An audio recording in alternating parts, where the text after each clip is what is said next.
Well, well, well, what have we here? The very first debate between Kamala Harris and Donald Trump. And how, I ask you, how did it all go, Adam? How did it go? It was interesting. I expected I built it up to be something bigger in my mind, I think. I had a higher expectations, unfortunately. I I thought Kamala Harris might completely break down.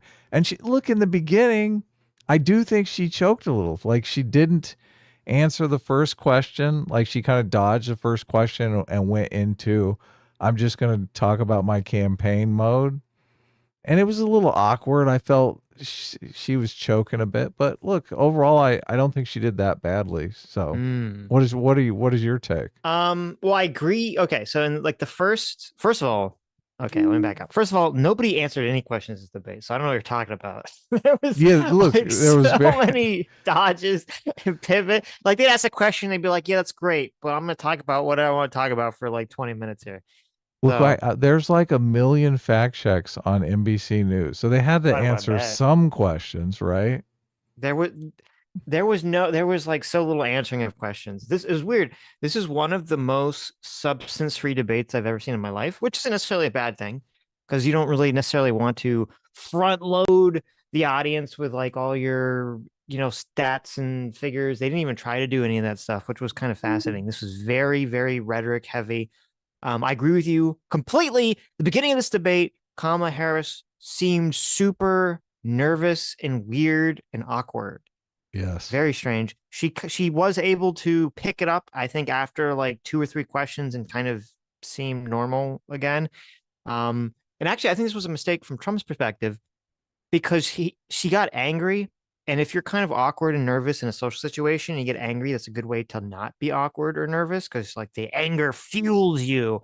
And I wonder he Right. should have like intentionally let her just kind of flounder and be weird and awkward, on stage instead of getting her riled up or mad or pissed off. Um, you wanted to play this clip in the beginning, which I agree with. It's hilarious. Super awkward. It Yeah. yeah, it kind of encapsulates this awkwardness in the beginning here. Kamala Harris, like, like everyone's like, oh, are they gonna shake hands? How's it gonna work? And Kamala Harris goes to shake his hand. And it's so weird. She like says her name to him, like as if he As if doesn't know I who she is. What's happening here? Hi, Mr. Vice President. Hi, Mr. Former President. I am Vice President Kamala Harris. Yeah, it was so Like, no weird. shit. And Yeah, not only everyone that, knows who you Trump, it's are. almost like, look, I only saw it once. I didn't rewatch it yet, but Right. it appears that Trump sees her coming and then kind of ducks behind the lectern here to kind of like make her do this, that awkward dance you do when you're about to run into someone? Like Yes, she's doing the yes, awkward dance with the lectern. yes. Is he going to go to this side? Is he going to go to that side? Yes. Okay, so is this okay, let's play this. Is that the right spot? Yeah, it should be. Okay. Here, look. He's like, he looks and he's going for his lectern, and she's like, Kamala what? Harris. Let's have a good debate. See, have fun. Thank you. Oh God, why did she say her name? Like she ruined it because like I get the thought process. Thought process is like, okay, you walk up to him and you shake his hand, you're gonna look strong, right? And I was like, okay, I get it, but then but by saying her name, she ruins it. She ruined the moment for herself. Yeah, she should have just said, President Trump, nice to meet you. Yeah. Yeah, exactly. Right, right, Yeah, right. look, you know who. You look, you're not selling him a Welcome to you house, both. It's okay? wonderful. Right, right, yeah. You're not a real estate agent. So let's see it one more time because I want to see the dance. The dance is great. Oh, shit. We want to I had welcome it. this moment. Consequential Did you? debates. I Trump backed in it up June. too much. Even their micro. What the fuck? How far? Oh, Okay, here it we is. go. See, she steps one. She steps one way. It's and like she's like oh, she's like a football, like they're doing like the football where they're like trying to juke each other. look, Little he looks. football shake. He looks like he's like, oh shit, this guy's gonna fucking mug me. This guy wants Well, my wallet. listen, obviously Trump, he's an older white man. He saw a person of color He's coming towards him, tried to cross exactly, the road, He's exactly. He's like, hey, buddy, stay on your side. he's Stay on like, your side of listen, the stage over there. What are you doing? she's gonna steal my job. Oh no, what's happening here? That's it. Yeah, look, she's gonna cross the border right now illegally. Here she comes. She's coming for your job. Kamala Harris. Let's have a good debate. See, have fun. Thank you. Kamala Harris. Let's have a good debate. He's like, that's right. Let's have some fun. Yeah. Terrible. Or he said this should be fun. What did he say? I don't know what he said. I couldn't really hear. Welcome. Okay, who cares? We'll cares? we'll Doesn't figure it matter. out later. Right. So, okay. So overall, I want to go. Let's see. Like, there's a frame here that I think would encapsulate. I tried to look up the transcripts because so there's a couple key moments obviously in this debate. Like she does manage to manipulate Trump where she says, "Oh yeah, your campaigns are really boring and like people leave early all the time." Yes. And you can see Trump like visibly upset by this. Yes. Like you just think, "Oh my God, is he going to be able to let it go? Obviously, Is he going to go on a tirade? Oh yeah, he's going on a tirade." Crowd sizes. Everyone loves my campaign events. They're so exciting. They're leaving yours. They're bored at yours. You have to pay people to show up at your campaigns. It's funny because when she said that, I thought, okay, here to be like the 10D chest, like amazing like brain move here. Now this didn't happen, obviously. And For Trump or for Kamala? For Kamala. Okay. Is every question she should have something like that. Right. She should have answered the question but then ended the question on going back to like his Trump, campaign being boring or something. Crowd size, yeah. Right. Just how boring he is. Right. Just to see if he would like take the bait and have to respond every time. And at the end of the debate, she could have been like held up like her little piece of paper and like with a bunch of numbers on it. Like this is like I just want to show everyone how easy it was to control Donald Trump. Oh my God. And the world leaders, so they can control Trump so easily. I control him so easily. I just kept bringing up his crowd sizes and he had to respond every time. Now, obviously, this didn't happen because Kamala wasn't smart enough to figure this out on the fly. But I hope Putin doesn't bring up your crowd size in those negotiations over Ukraine. Right. Yeah, exactly. So anyway, my overall thought process was, I think Kamala did like meh is what I would say. Oh, it's a big meh. Yeah. Yeah, it's like a big meh. She was kind of in the middle of the meh spectrum. Okay. If it's like an A through F, like meh is, I guess, a C. And she kind of would veer a little bit like above the C and then a little bit below the C. Not too much in either direction, but kind of in just this meh, this kind of blah sphere. Trump, on the other hand, he would kind of vacillate all over the place, right? He'd have a couple good zingers, and then he'd kind of completely fuck up a couple questions, and he'd just kind of go back up and forth. But overall, Trump, it was interesting. Trump in this debate performed way better than he did in his first debate against Biden. Like way better, light years better. Yeah. I don't know why. He had much more control, that's for sure. Yeah, because part of the thing with the Biden debate was, and people didn't really notice this so much because Biden looked so bad, but Trump also seemed really old and tired in the Biden debate as well. It just wasn't super noticeable because Biden was so much worse. So I was like, oh shit, if he comes into this debate with that energy, that's going to be a big problem for him. And he didn't. He did not. He was perked up. He seemed like, Trump from 2016. He had his energy, or 2020, he had his energy back. He was totally energized the whole thing. Didn't come off looking like an old doddering man at any point. So I think that was a big win for Trump on that regard. He did a really good job at like responding to all the accusations that she was making, which I thought was very good. Yeah. Yeah. He responded to all the accusations. I think, I think the only thing that I think Trump did that was bad was, and this is kind of came up in his closing statement, was he did a good job, I think, attacking Kamala and attacking Biden, but he does a bad job of painting the positive vision of the future when he's president. And I think that was kind of his weakest point during the whole debate. Yeah. Yeah. There was a bunch of missed opportunities on the economy. I guess like the first question was, it was such an easy hit. She could have hit it out of the park, but it came off as a dodge because they inherited the economy when we were in COVID, right? Right. So, I mean, there was tons of things that you can point to. Obviously, Trump is going to counter with the inflation being out of control. But I mean, you can look at the jobs numbers. Like, there's other things you can look at besides inflation. So you could say, look, the economy is doing better. Well, she had a good line. It wasn't in the first question. It came later. I don't, it's in my notes somewhere, where she was basically said, like, we had to inherit and clean up like your mess essentially. And we've been Yeah. fixing your mess ever since. And I was like, okay, that's like a good way to kind of frame it. Yeah, but why not just frame that as, yeah, the economy's doing a lot better. The first question was, are we doing better than we were when you took office? Right. And she could say, hell yeah, we just survived January 6th. Of course we're doing better. Yes. Yeah. She should have been. Well, that's the problem is that like that was an easy question. You're right. She's been like, Totally. oh yeah, There's we so were many things totally you can killing point it. to. When we took this over, we had January 6th, the country's in decline. We were in, COVID. Everything was horrible, terrible, blah, blah, blah, blah, blah. Right. She totally flubbed it because she was, I mean, this was like the first 3 questions. She's super nervous and completely just kind of like fumbled and stumbled through them. Like, Are we pretty going to watch terribly. the beginning, or you have notes? What do you want to do?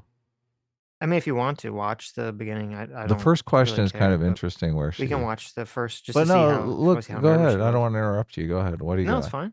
It's Okay. fine. It's fine. Listen, it's fine. It's fine, Adam. It's fine. Well, It's I okay. think it's interesting because like it's such a, we don't have to watch too much of it. It's such like a clear opening question. Mm-hmm. Like, boom, and the answer sucks. Good evening. We are looking forward to a spirited and thoughtful debate. So let's get started. I want to begin tonight with the issue that voters repeatedly say is their #1 issue, and that is the economy and the cost of living in this country. Vice President Harris, you and President Trump were elected 4 years ago, and your opponent on the stage here tonight often asks his supporters, are you better off than you were 4 years ago? When it comes to the economy, do you believe Americans are better off than they were 4 years ago? Okay, so that's a little bit tougher question there. Because they are going to point to the inflation. Like any American is going to point to the inflation. Mm-hmm. I guess you do have to do some major spinning. You'd be like, yeah, of course. There were plenty of Americans that were unemployed and now they actually have jobs. There were people who were stuck at home under quarantine. Now they are free to leave their home. No, it's very simple. She just says she should just do what Trump is doing. Trump just blames all the bad things on her. She should blame all the bad things on Trump. Right. Okay. You just throw the mud. She should have been like, we inherited, she's been like, David, it was a real problem, this mess that we inherited from Donald Trump. Okay. We had, Trump totally bungled COVID. The economy's in decline. The world's on free fall. The world's on fire. And it was up to me, Kamala Harris and Joe Biden to put it out. And we're doing a damn fine job. And you want to bring the arsonist back in the house? No, sirree, Bob. We just got our fire insurance back. Yeah. Okay, here we go. But here's what she does. So I was raised as a middle-class kid, and I am actually... Immediately, I'm like, oh my God, she's choking already. What's happening? Back when I was just 6 years old. Like, that's not the way you begin an answer. Kamala, This what is, are you look, doing? this is about the American people. I know. This is about the American people. They just asked, how are the American people doing? Look, when I was a little child, sitting on my mama's lap. Mm-hmm. actually the only person on this stage who has a plan that is about lifting up the middle class and working people of America. No, we're not talking about lifting up people. We're talking about how they are now. We're establishing a baseline here first. Yeah. Yeah. So this was a terrible question. Well, it's a terrible answer. You mean? Yeah. Terrible answer to the first question out of the gate, which is obviously like a big thing because yeah, look, a lot of people, I mean, I found my interest waning about halfway through the debate. Yeah. Her first answer, she goes into the biography stuff. It felt very like the stereotype of a politician giving you like a bullshit answer. Yeah. She keeps saying throughout the debate, I have a plan, I have a plan, I have a plan, I have a plan. I feel like that's such a bad framing. Like Trump doesn't say I have a plan. He says I'm going to do X, Y, Z. And I feel like that's so much like stronger. I don't know why she keeps saying I have a plan as opposed to I will do this when I'm president. Yeah, maybe it's to avoid making concrete campaign promises. But that's weak. Just It is. listen, when I you're running for agree. It is president, you totally promise the weak. moon. Who cares? No one I cares. Just agree. promise. I agree. It's totally weak. It's weak Mhm. sauce. Everyone has a plan until they get punched in the mouth. Yeah, I have a plan. I have a plan. Sure you Mhm. do. Okay. So the only thing that I thought was good in her answer, at least here, was, and I'm kind of surprised she dropped it. And I thought it was going to be something she kept coming back to.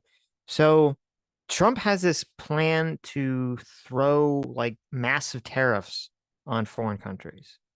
Right. And in my mind, it's funny. This is like in the realm of the retarded Kamala Harris unrealized gains plan. Well, I'm actually kind of surprised that never came up. Now that I just realized that they never asked about the unrealized gains plan. That's interesting. Um, but it's like that level of stupid economic policy because, like, What? Look, I okay, don't know. I'm well, conflicted wait a on minute. tariffs. I think we should If Trump's go talking about ahead. putting a 20% tariffs on goods coming in from China and other countries, and the host directly says, if you put on a 20% tariff on goods coming from China and other countries, won't those costs just be passed on to Americans? And Trump just says, no, China will have the higher, to pay the cost with no explanation of why that is. That makes no sense. Does anyone believe that? Of course not. That's ridiculous. That's the whole Well, point of tariffs. it depends upon what it gives producers at home an advantage. Like the Yes. producers at Right, home, but how? How does it do that? well, Because it makes basically, it cost more expensive to get things from overseas because they're yes. passing the cost on to you, the customer. And so when you have a problem, like when we're in an environment right now where everyone's concerned about inflation and prices rising out of control, and you're like, oh, I'm going to fucking put a 20% tariff on all these goods coming into the country to raise prices. This is like the stupidest fucking plan you could ever talk about in this time period of inflation. Yeah. I mean, I would like to do some more research on the tariff thing. I Mm-hmm. didn't realize the tariff thing was going to be such a huge part of our discussions on the economy. What's the only So, thing that he really talks about in terms of economic policy? yeah, totally. Totally. I would like to dig into the details about Mm-hmm. whether or not the tariffs are good or bad for the economy because you are basically encouraging production at home because Mm-hmm. you're saying, look, the whatever is made overseas is going to have a 20% tariff on it. So that adds to the production cost of it. And you can make something at home. You basically have a 20% cushion in your production cost. Right, but you could have a situation where you have throw these tariffs on goods coming in from overseas, and you actually do help the economy in a more long-term sense because yes, you are incentivizing production at home, blah blah blah blah blah blah blah, like all that Well, stuff. and if that extra 20% goes to American wages and the product ends up costing the same, then that's good for America. Right, exactly. But my point is that, like, if this was in a time period where we were not dealing with people being worried about raising prices, then that would make sense. Considering like that is the key economic issue people are worried about is raising prices. He's literally talking about a policy that will raise prices in the short term, especially for some sort of possible long-term gain down the road. It just seems like such a weirdly stupid policy plan. Well, look, I don't know if it raises prices. Like if the whatever the product is Hmm. produced in America and it's produced overseas with cheap labor, and the overseas product is supposed to raise their price it by 20%, but it just brings it up to the price that the Americans are forced to pay because they have more expensive American labor, then it's a wash, right? No, that's not a wash. What do you mean? Well, they'll just buy the American product could end up being cheaper, so they end up buying the It wouldn't be. American product. Yeah, no, wait. Okay. If someone is used to buying, I don't know, say shoes, Pencils, whatever. pencils, yeah, well, someone's Sure. used to buying, 100 pencils for $5 or whatever, and Right. then like it's 20% more because now they have to buy them from a company that makes them in America. It's a 20% increase. And you're saying, well, okay, but it's going to an American company. Yes, but it still cost all the Americans buyers 20% more. Yeah, I understand what you're saying. Look, there's two options on the market. There's the American product that is 20% more because the labor is more expensive, and there's a cheap Chinese product that's Yes. 20% less, right? And what happens is the tariff brings the cheap Chinese product up to the same price as the American product. So then they decide, well, look, I'll just buy the American product since it's the same price as the cheap It's Chinese shit. it's a weird policy to me. And when I say weird, I don't mean the fucking Democrat JD Vance Yeah, weird. I you just mean do. You an totally do. actually You're unusual using their policy. word. Oh And my actually, God. I'm surprised Kamala never called Trump weird. There were some places. There was actually a perfect place for her to bring it up, which I'll talk about, but It's she didn't weird. say it, which was kind of shocking. But no, I think it's an unusually strange and weird policy because he keeps bringing up this tariffs thing. It's not like anything anyone's really been promoting or talking about anyway on the right. I haven't really heard anyone on the right like clamoring for these fucking tariffs. So it's Well, just the tariffs are still in place. Biden kept the tariffs. yeah, but That part is true. He's talking about increasing whatever those tariffs are. Okay.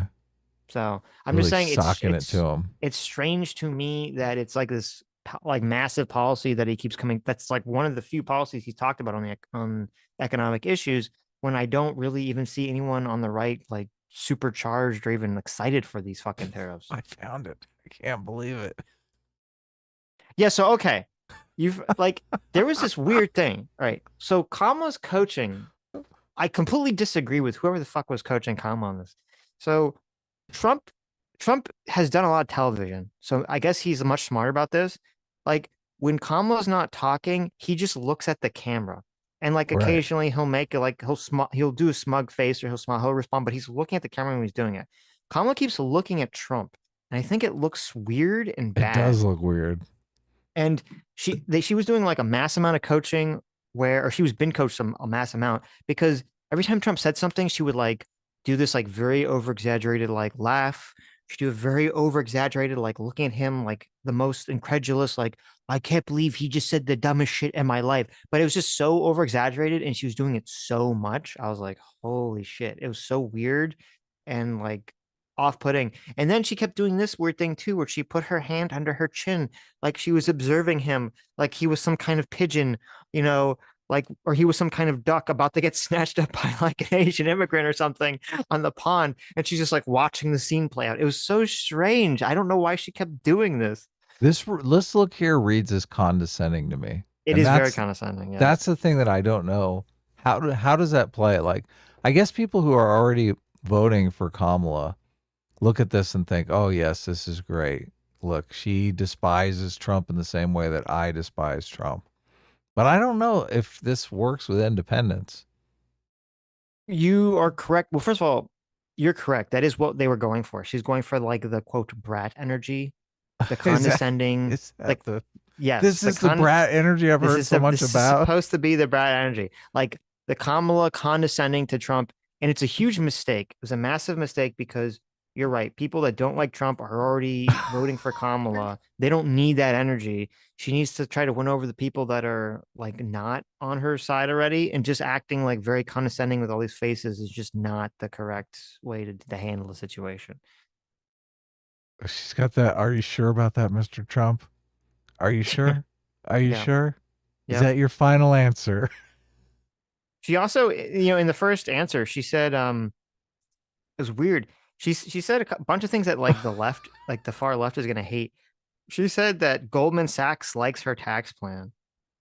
Oh, I She was like know. she was like I bragging know. about she like listed off like a bunch of like banking institutions. She's like, they all like my tax plan and they don't like Donald Trump's tax plan. I'm like, oh, I can hear Is that Hassan and yeah? Wisecrack crying from like here. I can hear them like across the coast, like screaming. And then Trump is like, no, that's not true. I talked to them and they like my plan. They don't like her plan. I was like, all right, I don't know or care. No, but actually, Trump did have a good zinger in like the first back and forth exchange. He says, he said, she doesn't have a plan. She stole Biden's plan. Her plan is 4 words. It's like C spot run. And I was like, that's pretty funny. So Hmm. that was for the first sort of question. Then we got to the tariffs. So we got to the tariffs. We already talked about that.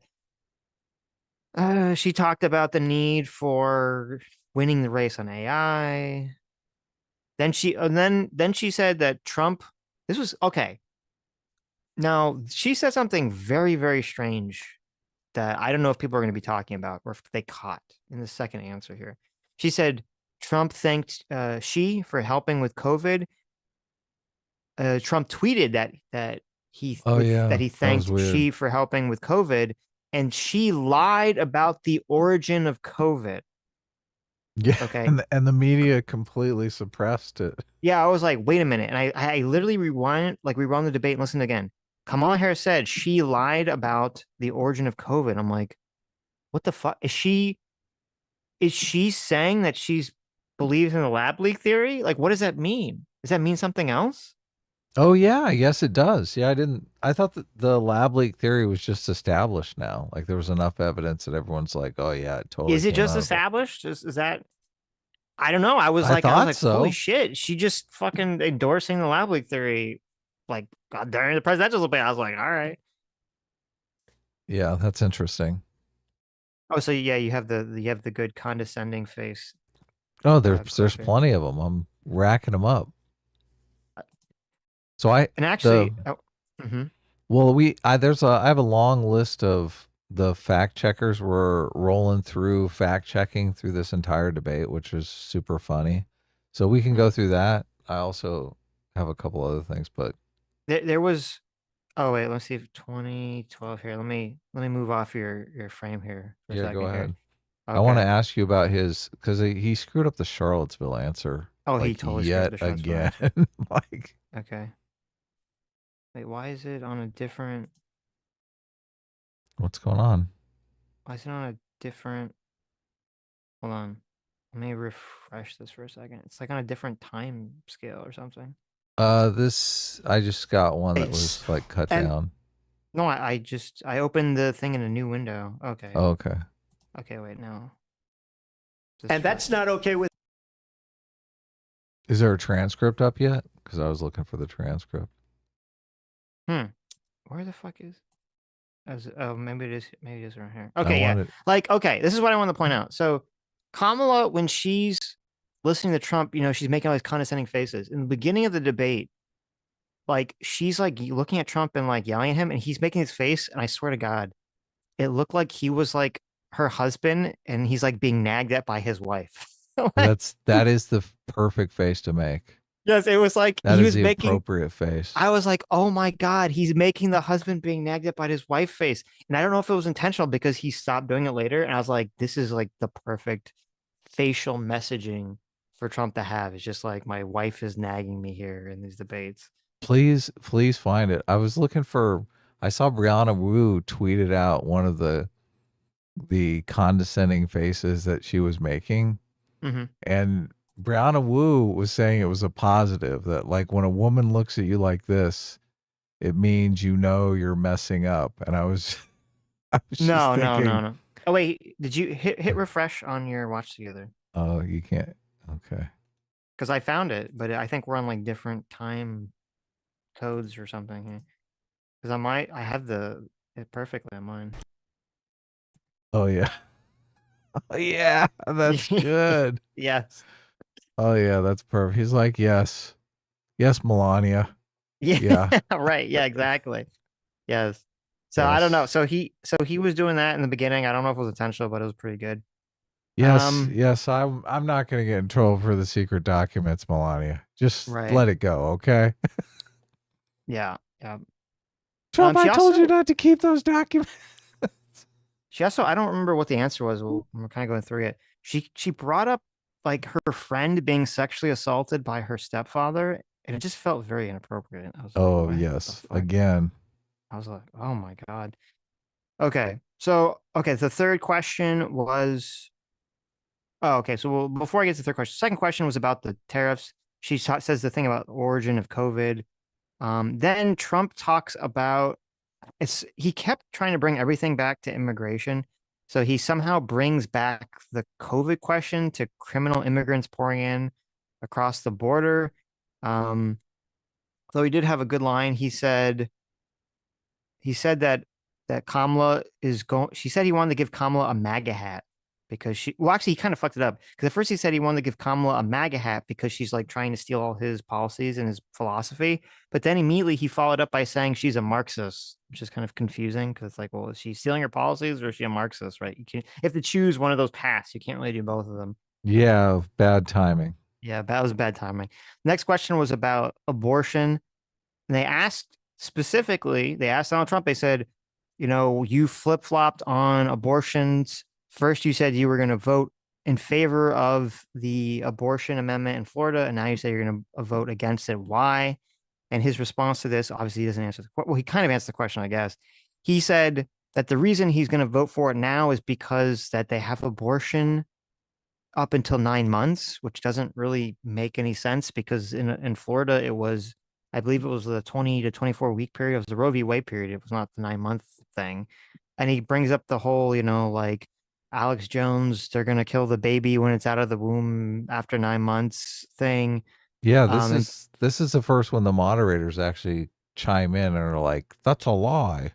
Yes, yeah, actually, yeah, he does. And then he accused Tim Walz. I don't know what the line is that he's talking about. He's accusing Tim Walz of saying that Tim Walz is in favor of a 9 month abortion ban and in favor of execution after birth. I was like, oh my God. But then he did say that he does believe in exceptions. And then he keeps saying this line. I don't know why he keeps saying it because it's very obviously a lie.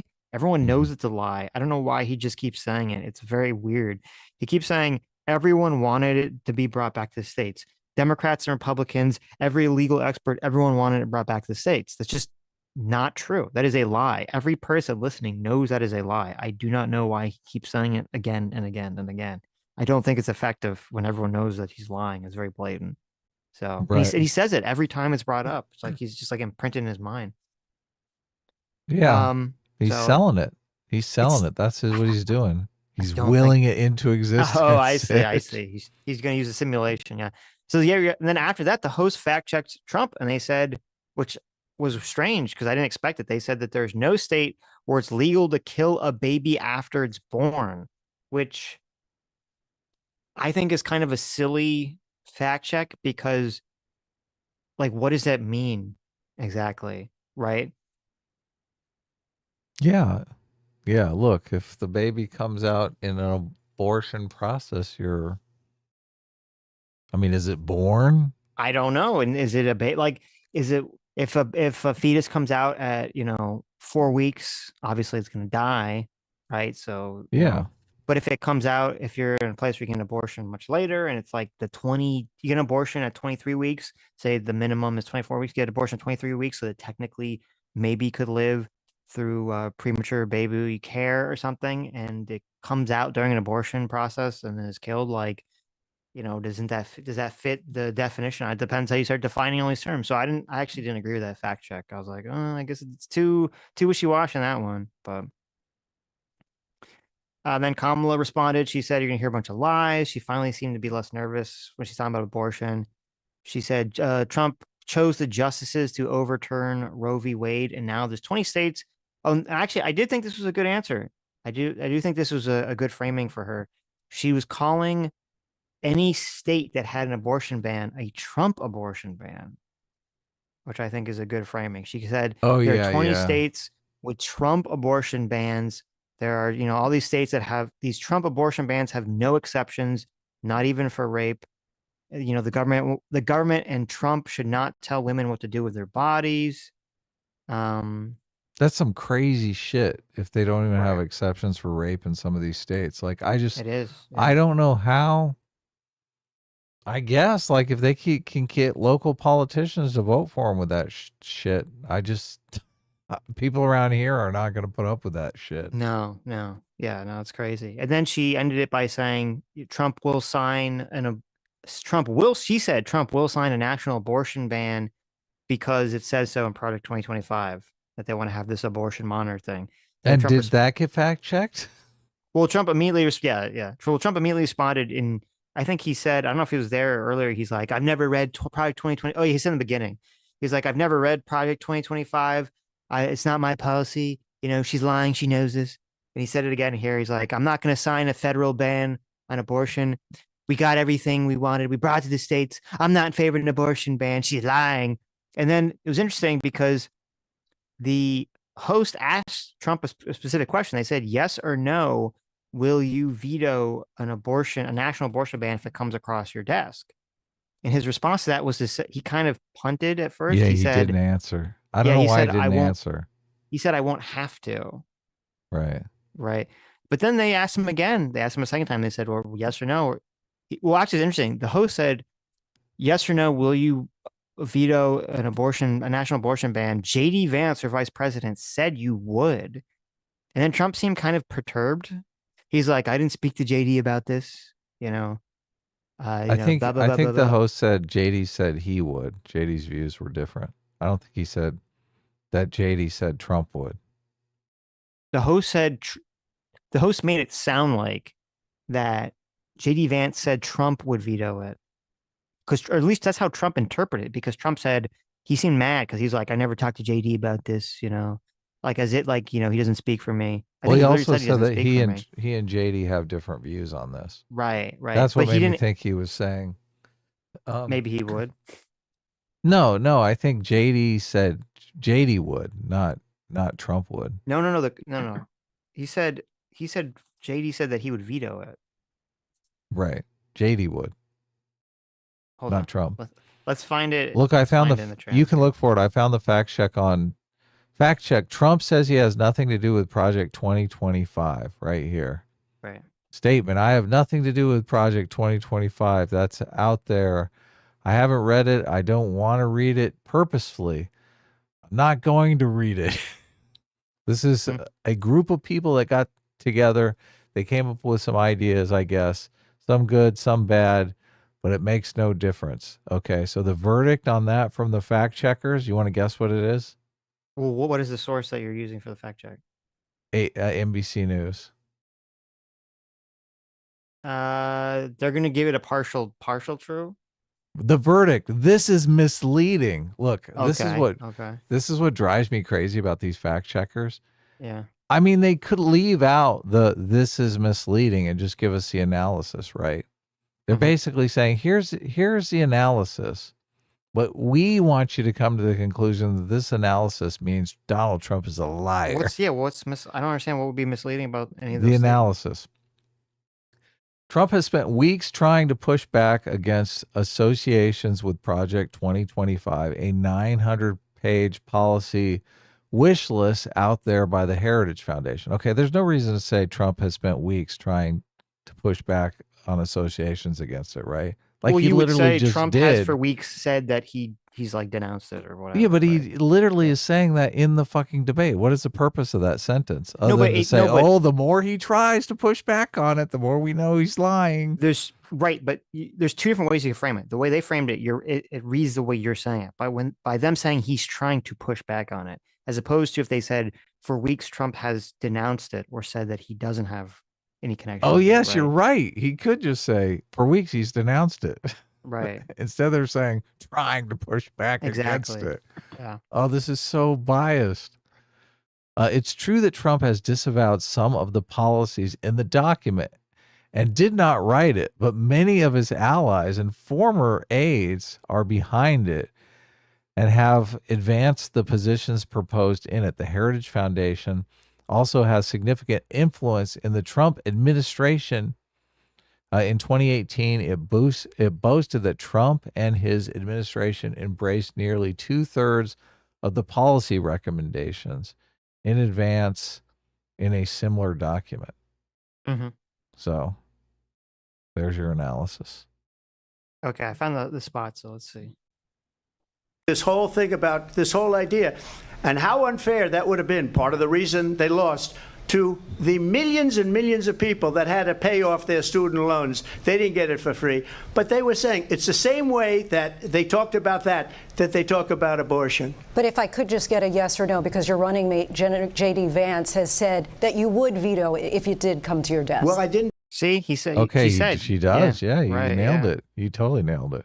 Discuss it with JD. In all fairness, JD, and I don't mind if he has a certain view, but I think he was speaking for me, but I really didn't. Look, we don't have to discuss it because she'd never be able to get it, just like she couldn't get student loans. They couldn't get student loans. They didn't even come close to getting student loans. They taunted young people. Yeah, so he doesn't answer the question. He never answers the question about would he veto or not a national abortion ban. He totally punts, and he kind of punts to this. And I guess it's kind of, I don't know if it's effective.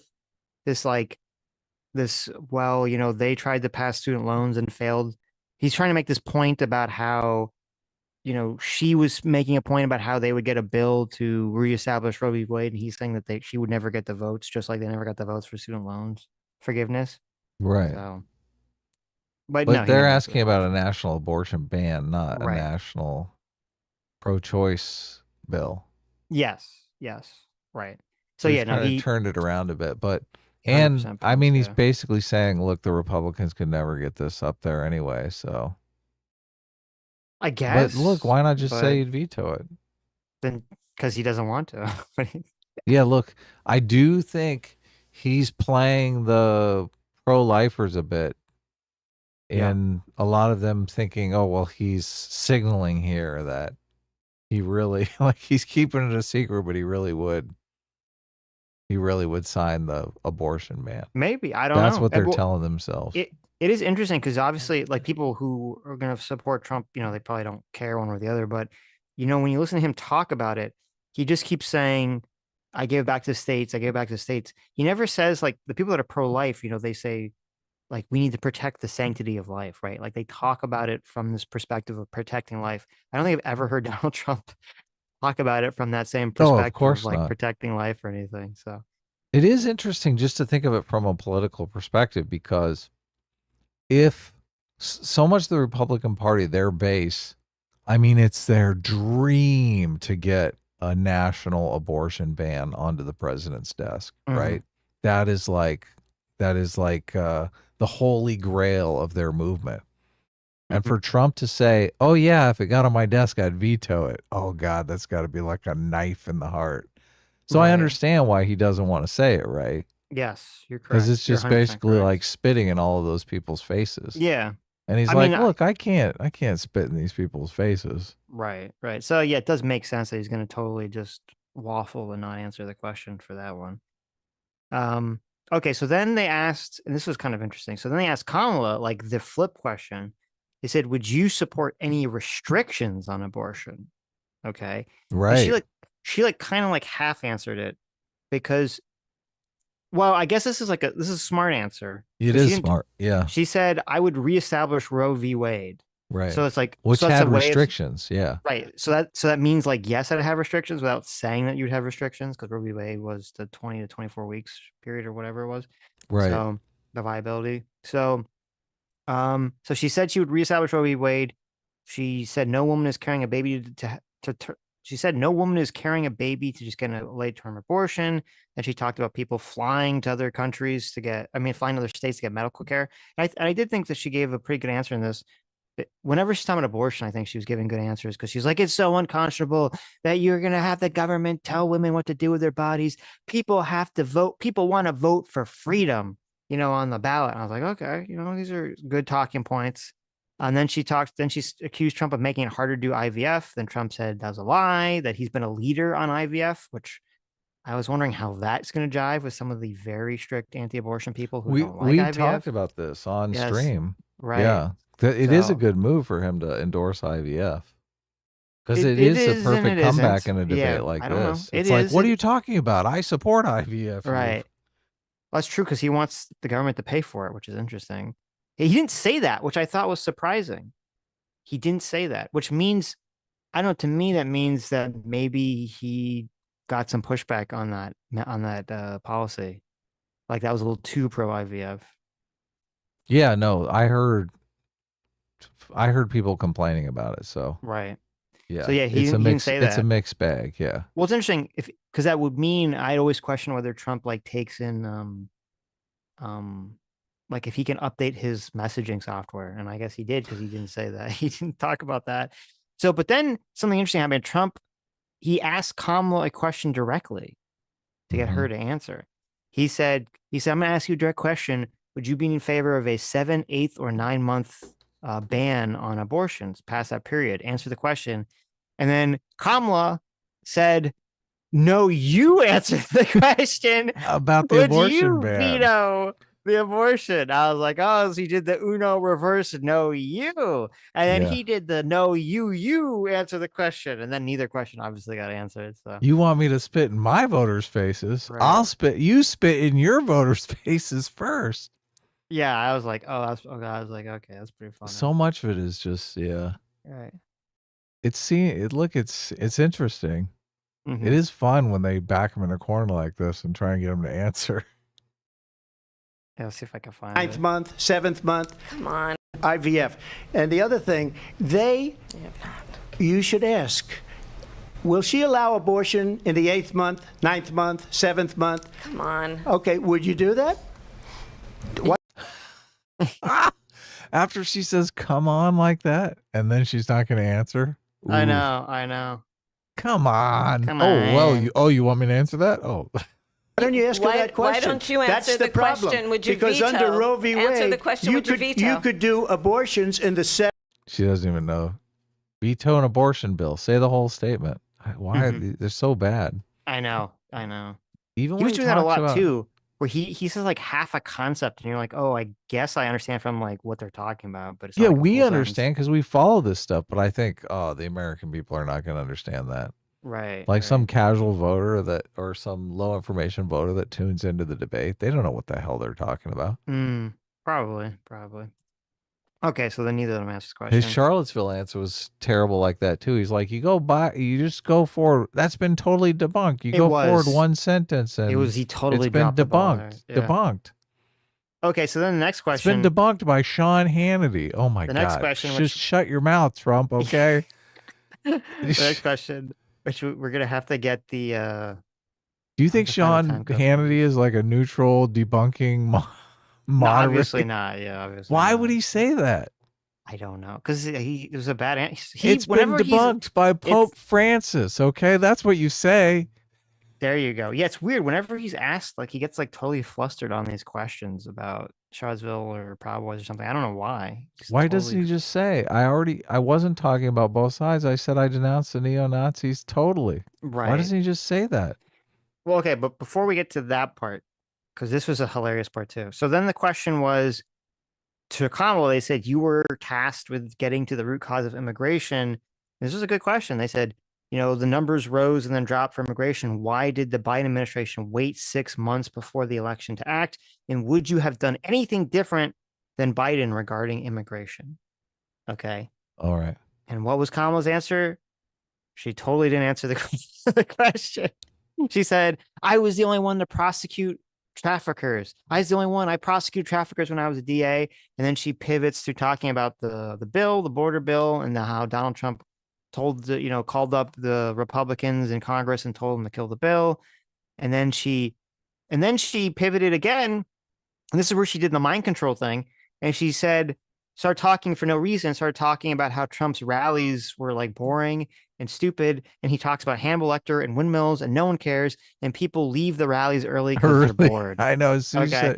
as she said early, I was like, oh my Right. God, she's got his number. So this was actually, even though she completely dodged the question, right? So obviously from a moral standpoint, Trump and Kamala, like not answering a lot of questions, doing a lot of dodging.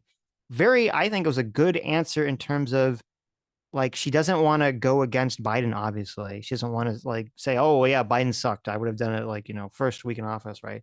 So she gives a good answer. She kind of totally pivots away and blames Donald Trump for killing the bill. And then she mind fucks him by talking about crowd sizes that gets him all razzled. So then his response is he starts, going off about the rallies thing. He completely starts going off the rallies. I don't think he even talks about killing the bill. He just starts going off about the rallies. And then we get to this gem. Okay. We get to this gem of the night. Are you right? You ready for this? Yeah. millions and millions of people to come into our country, and look at what's happening to the towns all over the United States. And a lot of towns don't want to talk. It's not going to be Aurora or Springfield. A lot of towns don't want to talk about it because they're so embarrassed by it. In Springfield, they're eating the dogs, the people that came in. They're eating the cats. They're eating the pets of the people that live there. And this is what's happening in our country, and it's a shame. As far I don't know, I Look, just I laughed so honestly, hard when he was like, either eat the dogs, they're eating the cats. they're eating the pets. They got your iguana on a spit. Yeah, look, I don't know. I really don't know how this plays. Like, obviously, she has the condescending, oh, of course, they're not eating any of your animals or anything like that. Right. But So yeah, people are like, they tend towards conspiracy theories. So this yes. might help Trump for all I know. Well, we'll see because well, first of all, Kamala made huge misstep here. This was the perfect opportunity for her to call Trump weird. She didn't do Right. it. Okay. But Well, so I then think that's probably a good move, though. no, she should call him weird. Well, the host steps in and does Kamala a massive favor here. Oh, Okay. yeah. Favors all night from the hosts. will end up being Venezuela on steroids. I just want to clarify here. You bring up Springfield, Ohio, and ABC News did reach out to the city manager there. He told us there have been no credible reports of specific claims of pets being harmed, injured, or abused by individuals within the immigrant community. Well, All I've this, seen people on television. Let me just say here, this is the people on television say my dog was taken and used for food. So maybe he said that, and maybe that's a good thing to say for a city manager. I'm not taking this from but television. The people I'm on taking it from television the city saying manager. their dog was eaten by the people that went there. That's a great response. Is it? I think it's so well, no, funny. and this is what I was talking about. Like the guy on television, he said his dog was eaten. Look, this is a divide right here. Look at the look on Kamala Harris's face right here. Yes. This is institutional belief You're correct. versus disbelief. It really is, because and Trump lays it out completely logically. He's like, look, of course a city manager who's in charge of making sure immigrants are not eating your fucking cat is going to say, nobody's eating your cat, lady, right? Well, but you said you said it just a touch more, 100% more eloquently and better than Donald Trump said. Yeah, but yes, look, I understand what you're saying. This is the argument that he's making here. Right. And the argument that she's making is, oh, look, you can trust everyone in government. Of course you can. Yes. The city manager, he's not out to win his next election. He would never lie to you. We're all honest public servants. No one's eating your pets, yes. Yeah, so I do think this exchange, I mean, when it comes to the rank and file voters, I think Trump probably wins this exchange. Maybe. She should have said, because I believe the police also came out and said that they had no reports of anyone saying that their pets were kidnapped or eaten. So he had a giant missed opportunity too with the question when Kamala started bragging about how she was the only one on the stage who prosecuted human traffickers. I kept thinking, Trump's DOJ didn't prosecute any traffickers. That's impossible for me to believe. Right. Well, she meant like personally. Yeah, but he should have snapped back. Of course we prosecuted traffickers. What are you talking about as the president of the United States? Like, he could have totally put her in her place. You're like a lone prosecutor in California. Right. I am the president of the United States. The DOJ, we prosecuted thousands of traffickers. Like, he could have totally put her in her place, but no, missed it. Missed opportunity. That's the angle that he should constantly be taking. He should be like, I was president of the United States. I'm a respected former president. You're a prosecutor in a small town in California. You're a prosecutor in Santa Cruz. All right. I don't think Trump should have said, call me Haitian the way I eat the pussy. I don't think that would have been a good response. Was that someone in the chat? That was a shoe. Oh, shoe in the chat. Yeah. Shoes in the chat. That's a good answer. Okay. So, but Kamala, okay. So anyway, I understand what you're saying, Adam, that he's like kind of trying to appeal to like the anti-institutional like lens here. Okay. I get it. But Kamala's response to this, I thought, was awful. Okay. Trump just went on television saying they're eating the dogs, they're eating the cats, right? Like, and then the host says they're not eating the dogs, they're not eating the cats, right? The host has teed up Kamala for like some kind of epic dunk, right? and this is her response. She Okay. totally fumbles it. Again, the Springfield city manager says there's no evidence of that. Vice We'll President find Harris, out. I'll let you respond to the rest of what you've heard. You talk about extreme. This is, I think, one of the reasons why in this election I actually have the endorsement of 200 Republicans who have formerly worked with President Bush, Mitt Romney, and John McCain, including the endorsement of former Vice President Dick Cheney and I mean, this is crazy. What are you doing? This is crazy. Like he it goes from they're eating your pets to I have the endorsement of the only man we know who has eaten human hearts. Yes. Like, oh, they're eating our pest too. The guy who shot his friend in the face that made his friend apologize, he endorsed me. Like, come on, Dick Cheney? Yeah, Really? really? Like, what the fuck is wrong with her? I Like, know. okay, if Dick Cheney endorses you, you just go, oh, thank you, Dick. You pat him on the back, and then you never talk about it ever again. You definitely don't brag about it to anyone. You put that Yeah. shit in a lockbox and you hide it in the closet. You shut the fuck up. Yes. Oh man. Yeah.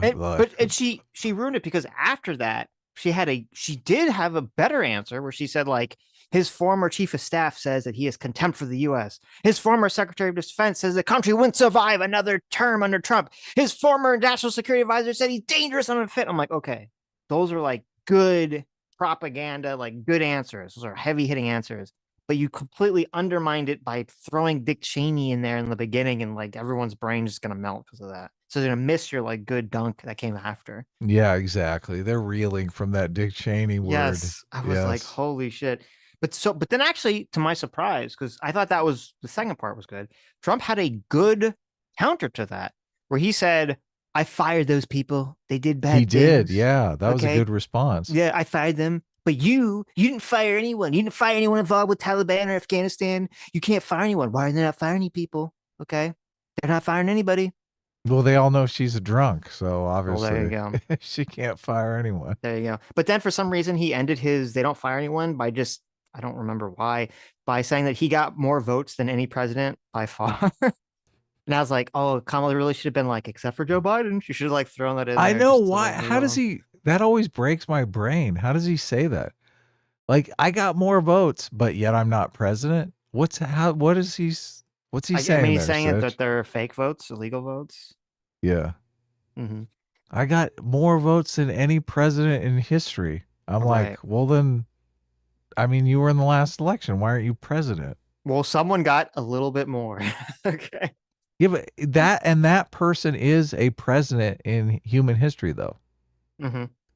So how can he say he got more votes than any president in human history? Because they had dead people voting at him. They had illegal immigrants voting. They had the fake people. They're eating Well, their if they dogs with counted one them, hand it's and still voting in the- the other. Okay. If they're They were counting stuffing those, votes into the dead dogs. it's just a blatant lie. Well, Stop it. obviously. Stop it, Trump.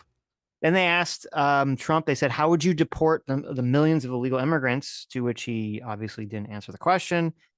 He just talked about how they're sending other criminals to our country. Crime's way down. I don't know if you noticed, Adam, crime is way down everywhere else in the entire world because all they're doing is sending their criminals to America. Yeah, he did bring up the cities that were left out of the FBI's crime report, which I noticed my city was one of those cities, which was a little disappointing. That's interesting. Well, that was again, the host again came in and they fact checked him. And they said the FBI says crime is down. And then he actually had a response to that. Yeah. Which I didn't expect. And it was a good response. Well, I don't know if it's actually true, but it seemed like a good response, which is that it was, he's like, the FBI's fraud, the numbers of fraud. They weren't, they left out a bunch of cities that they were counting. And, he kind of rattled off some cities that said they were left out of the FBI crime statistics. So let's see here. And then Fact check. Kamala's, is migrant crime happening at high levels? The verdict. This is misleading. Well, yeah, but there's two different things here because, like, even if you say that crime isn't going down or crime is up, that's different than saying like they're intentionally sending all their criminals across the world to come to America. So yeah, they point to the crime report that I mean, we should look into this crime report, maybe not now, but later, about I'm assuming that is true. I feel like Sean has made videos about this. Well, I thought Sean said that I believe he said that the FBI says that the crime stats are down, but the crime victimization stats are up. Okay. So because they use because one of them is like reported crimes to the police, and one of them is people reporting crimes through their own. Right. They do a own report survey, where they yes. just ask people if they've been victimized by Right, crime, right. even though that they didn't report. And that one Right. is like way So you up. can get a problem because in some of these places, if people get sick and tired of reporting crime to the police, And maybe they don't they'll do say, anything. Yeah, they don't report reports it. are down, but they're still obviously being victimized. So They're like, hell yeah, I got broken into like 15 times. right. Then Kamala fired back with again. I think this was a good response. She's like, "This is rich coming from someone who's being charged with," and then she kind of went through all the charges. God, I hate the 34 felonies. It's so ridiculous. Yeah. So dishonest. So it's basically one charge, but since the payment to Stormy Daniels was broken up into 34 payments, they turned it into like 34 felonies. Well, she brought up but she also brought up the woman that accused him. Yeah, of no, they brought up rape. all the. She But look, brought up all the charges. Yeah, the 34 felonies makes it seem like he's got Right. racketeering and like all different right. charges. A gun then- charge, a drug charge, a human trafficking charge. Right. Kamala would do this thing. I don't know if I didn't read as effective to me, where she'd throw a bunch of mud at Donald Trump's face, like you're being charged, you got charged with rape, you raped a woman, but we need to move forward and stop caring about these issues. I'm going to address the housing shortage and help small businesses. I'm like, okay, that's all good, but you just basically took a dump on Donald Trump's head, and then you're like, why are we focusing on this dump? We need to help American people. I'm like, well, okay. I mean, maybe that's effective. I don't know. So, and then Trump's response, of course, to that was like, all those cases are political. I'm going to win all those cases. They're all political, but I'm going to win them all. They made them up. Joe Biden was found guilty of the documents case, but they weaponized Justice Department against me. And then she fired back with the SCOTUS said Donald Trump is going to be immune. And then Donald Trump said he's going to terminate the Constitution and weaponize the Department of Justice against his enemies. The people must stop Donald Trump. If he comes back in the White House with no guardrails, the country's going to burn. So Scary stuff, man. And then Trump responded to that. The host tried to move on, but then Trump cut off the host and said, she's the one weaponizing the DOJ against me. I took a bullet in the head because of what I said. So I was like, what okay. they said, yeah, he tried to throw it on them. He was like, look, Right, you right. say I'm a threat to democracy and people are Right. shooting at me, bitch. Right. That's not cool. Okay, the next question, they asked Kamala the dreaded flip-flop question. I said, Kamala, why are you such a flip-flopper? All over the place. You flip-flopped on gun buybacks, on immigration, decriminalizing border crossings, On and you fracking. flip-flopped on You're like the fracking queen now. Right. Yes. What's going on with all these flip-flops? And she said the thing that she said in the interview, which was very lame. She's like, my values haven't changed. Right. I said I wasn't going to ban fracking in 2020. I haven't banned fracking now. I've even, listen, I love fracking so much that I went down to where all the fracks were and I fracked all the frackers. Okay. Just to motivate their spirits. I love fracking so much. I literally went to where they frack all the oil and I just rolled around in it.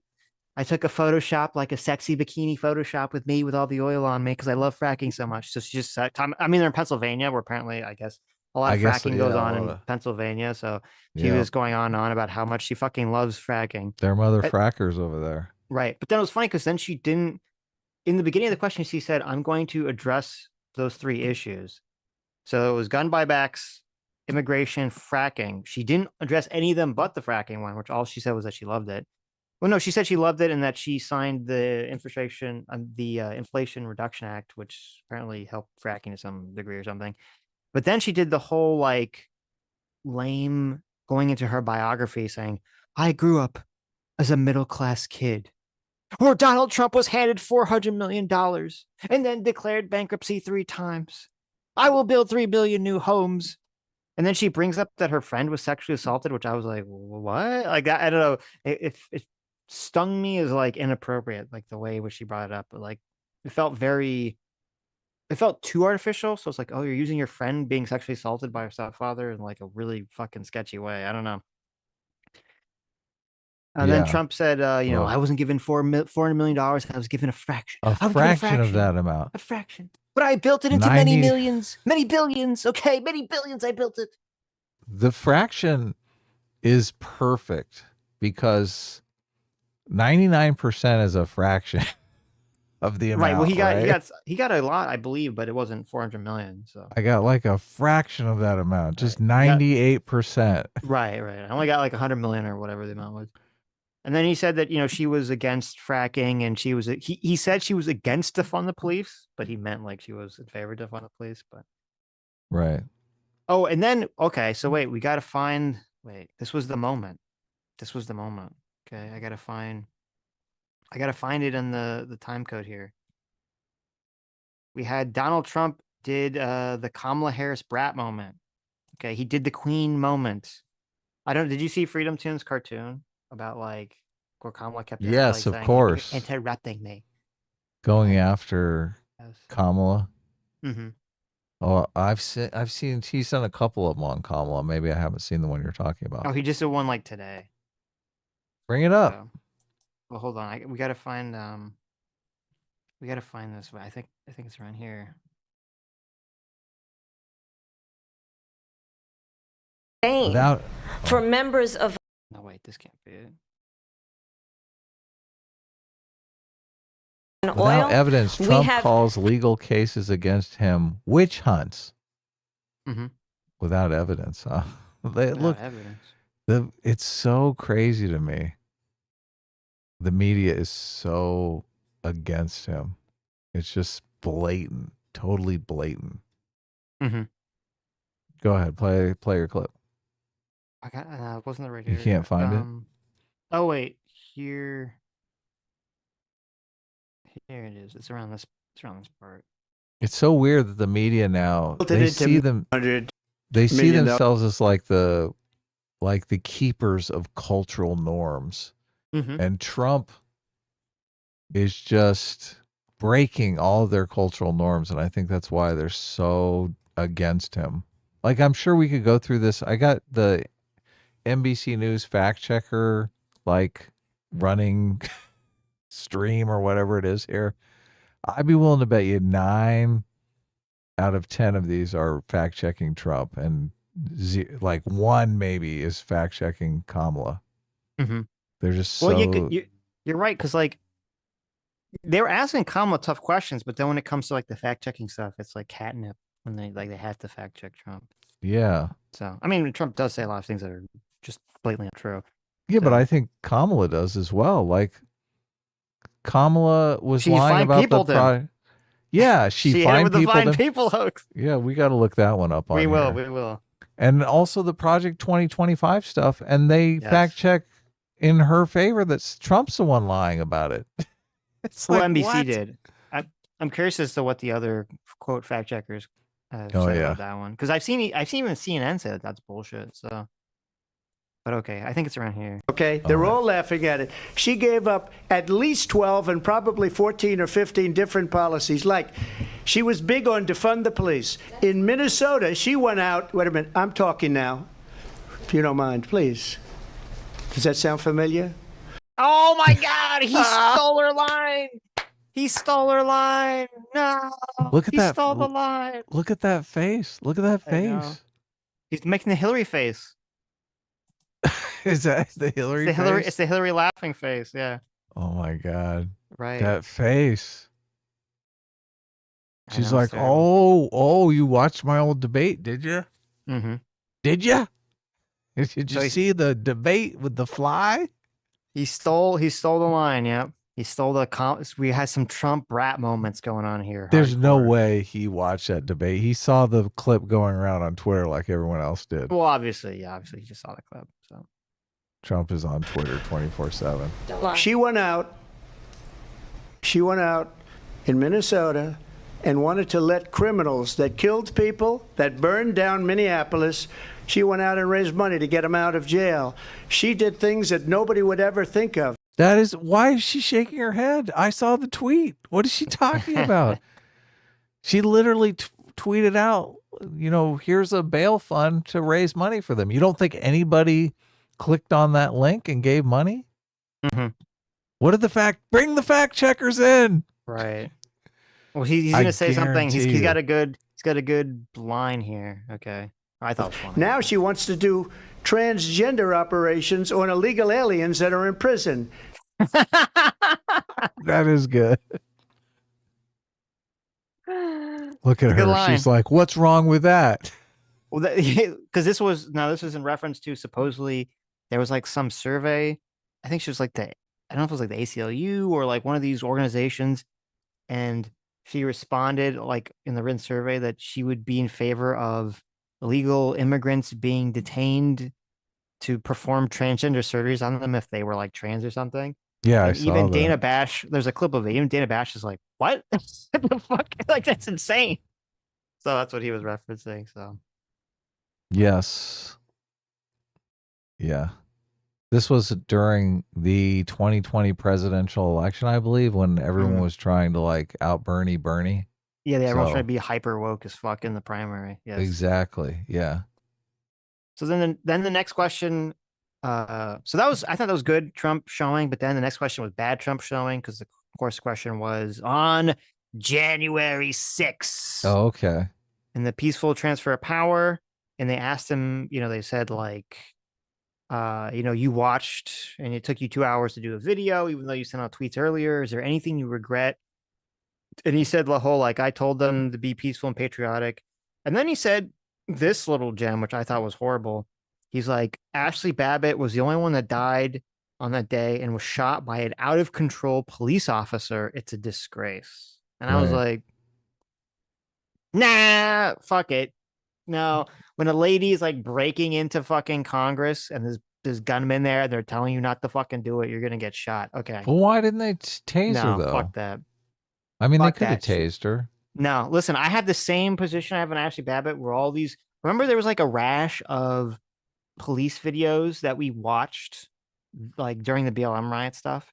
Right. And we'd always see there'd be like the cops would ask someone to do something and they wouldn't do it, and then that would cause some escalation. And I said, I have a new stance. You're like, shoot him. I have a new stance, okay? And there's this new case too with this Miami Dolphins player that got pulled over by the police because he's being a fucking asshole and just wouldn't like, cooperate. My new stance is if you're resisting arrest or you're resisting the police and you get hurt, I don't give a fuck about you. Okay. I don't give a fuck. Just do what they fucking say. And that applies to Ashley Babbitt too, baby. Don't fucking break into the fucking Capitol. Don't try to like fucking climb through a window and there's a billion guys with guns there, right? That's fucking But you didn't retarded. even say freeze. We don't know we can't hear on the video what anyone's saying. So Well, I agree on the resisting arrest. I don't know that it applies to Ashley Babbitt, but 100%. She's in the middle of a fucking riot, breaking into Congress. The door is like barricaded, and there's people Nobody was behind there trying to with guns arrest her, pointing at though. her. No, fuck that. No Fuck one's it. trying to arrest her. They could No. have tased her. No, fuck They her. could have I done the don't give a shit. Vulcan shoulder thing on her. Oh, they and should have just had the Vulcan passed shoulder her bitch? out. Yeah, Okay, I don't give a they fuck. didn't have to kill her. That's a little harsh. Nah, it's fine. But then they asked him again. They said, is there, and then he changed the topic again to immigration, blaming immigration. well, no, he somehow. never answered the do you have any No, regrets? It makes it seem like he doesn't have any regrets. Well, then, no, I was going to say, he started talking about immigration. Then they asked him again, because he didn't answer the question, is there anything you regret? And then he said, this was he gave a weird answer. He's like, I kind of regretted that they didn't hang Mike Pence, but Yeah, you there you know. Yeah, that's what he said. He said, I regret. Yeah, no, he said, I had not.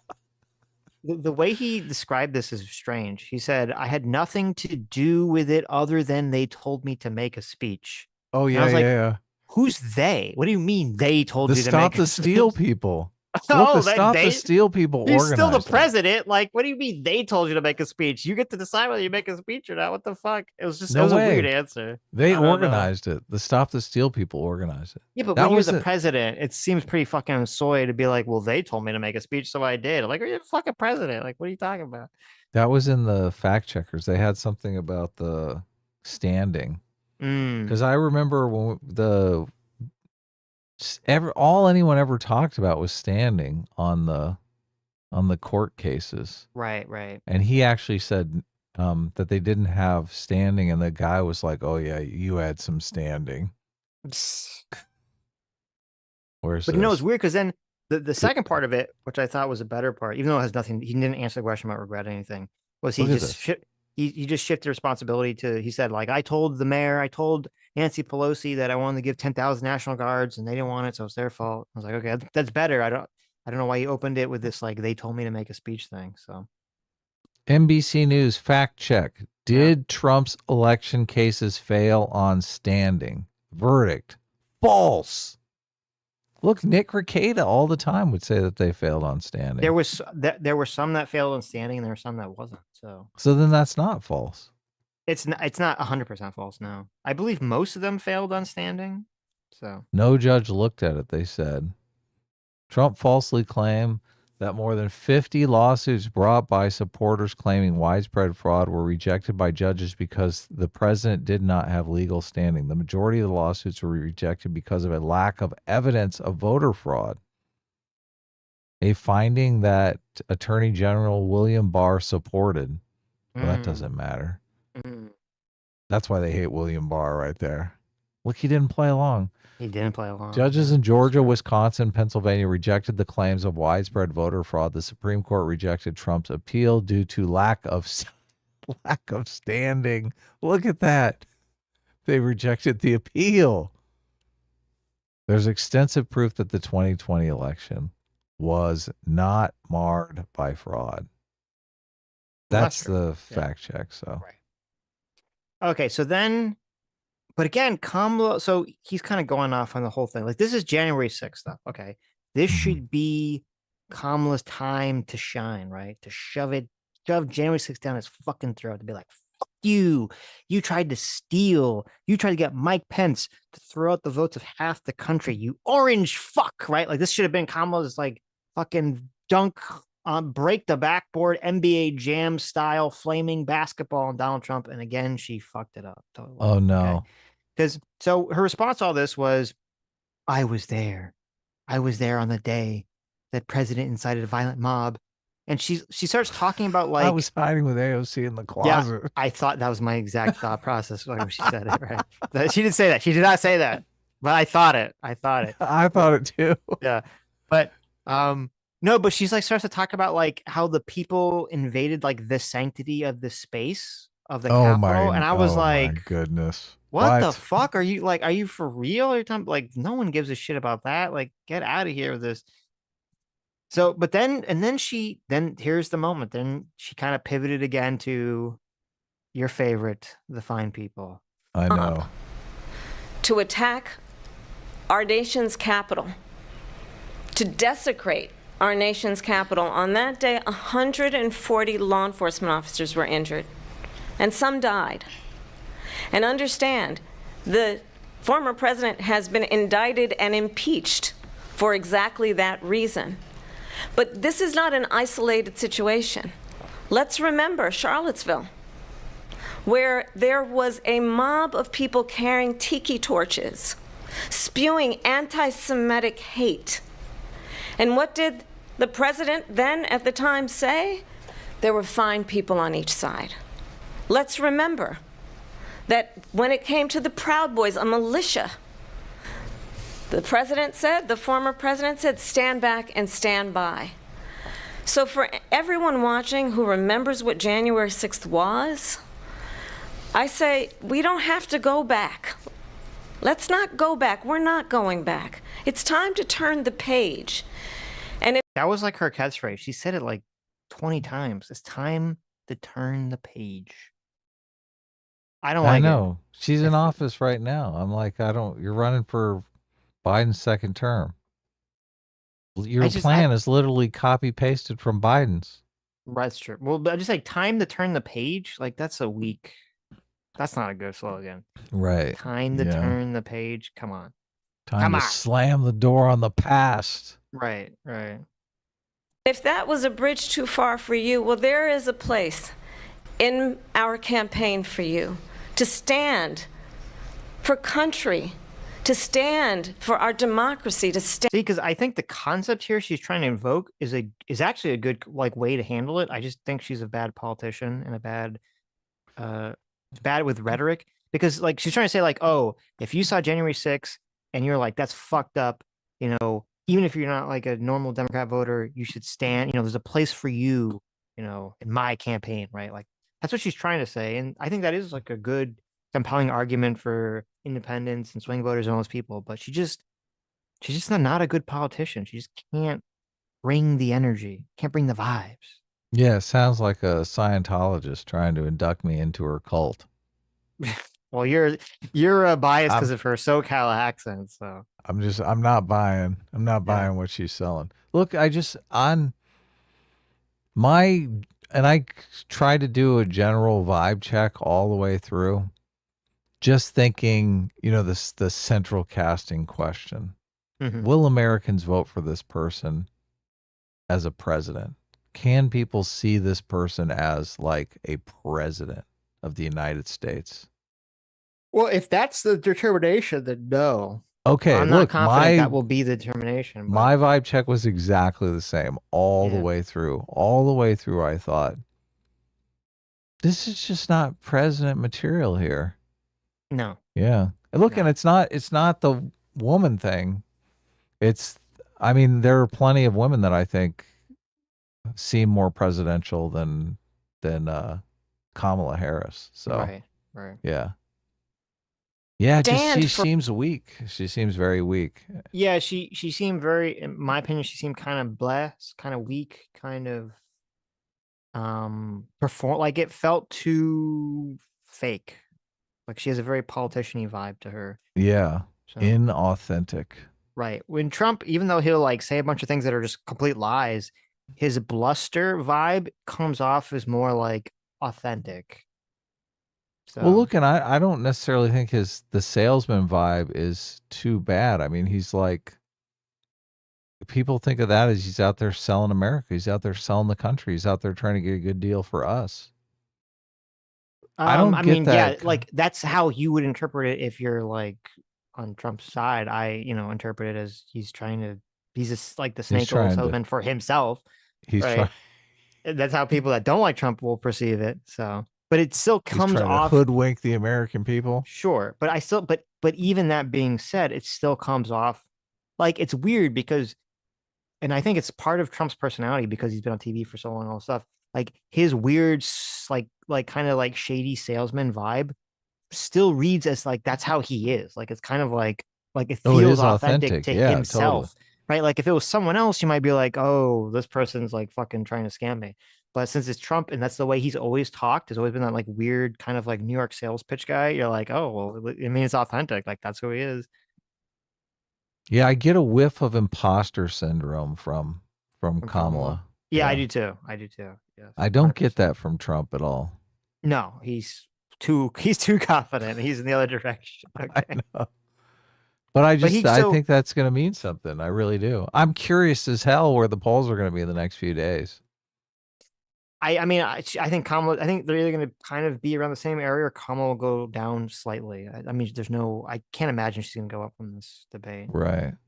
So, but anyway, Trump gave a bad answer to the whole Charlottesville thing. He had a bad response. Oh, to of all course. Yeah, it was terrible. It was awful. for rule of law and to end the chaos and to end the approach that is about attacking the foundations of our democracy because you don't like the outcome. And be clear on that point. Donald Trump, the candidate, has said in this election there will be a bloodbath if this and the outcome of this election is not to his liking. Let's turn the page on this. Let's not. I want to see the fact checkers on this one too, because On this the one is bloodbath? just such a fucking doozy. Yeah. Mhm. Because he was talking about economic policy and he was saying the regulations would be bad and people like manufacturers would leave the country and it would be an economic bloodbath. It wasn't even related into whether or not winning the election, and the media completely spun it in.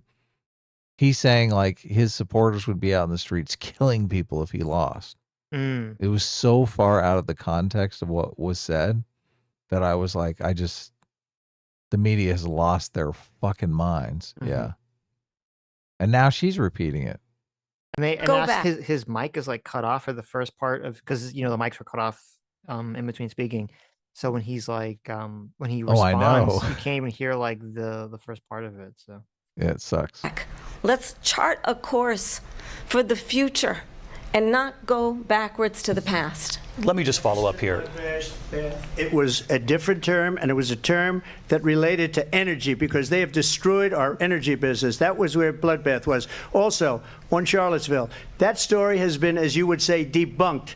Laura Ingraham, Sean Hannity, Jesse, all of these people, all these people from Fox News. Yeah, padding it's it. not Covered it. compelling. Yeah. Look, I just searched bloodbath in the fact checking. Nothing. Mhm. Nothing about interesting. the bloodbath comment. Wow, interesting. Yeah, and that's a fucking pants on fire lie. Well, it's interesting because like factcheck.org, they say it's out of context, right?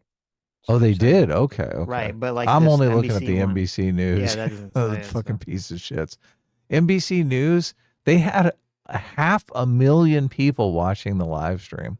Mhm. Just under 500,000 people, and they had turned the chat off and only had it on for somebody to come in and drop links to fact checking on Donald Trump. Yeah, I was like, Interesting. wow.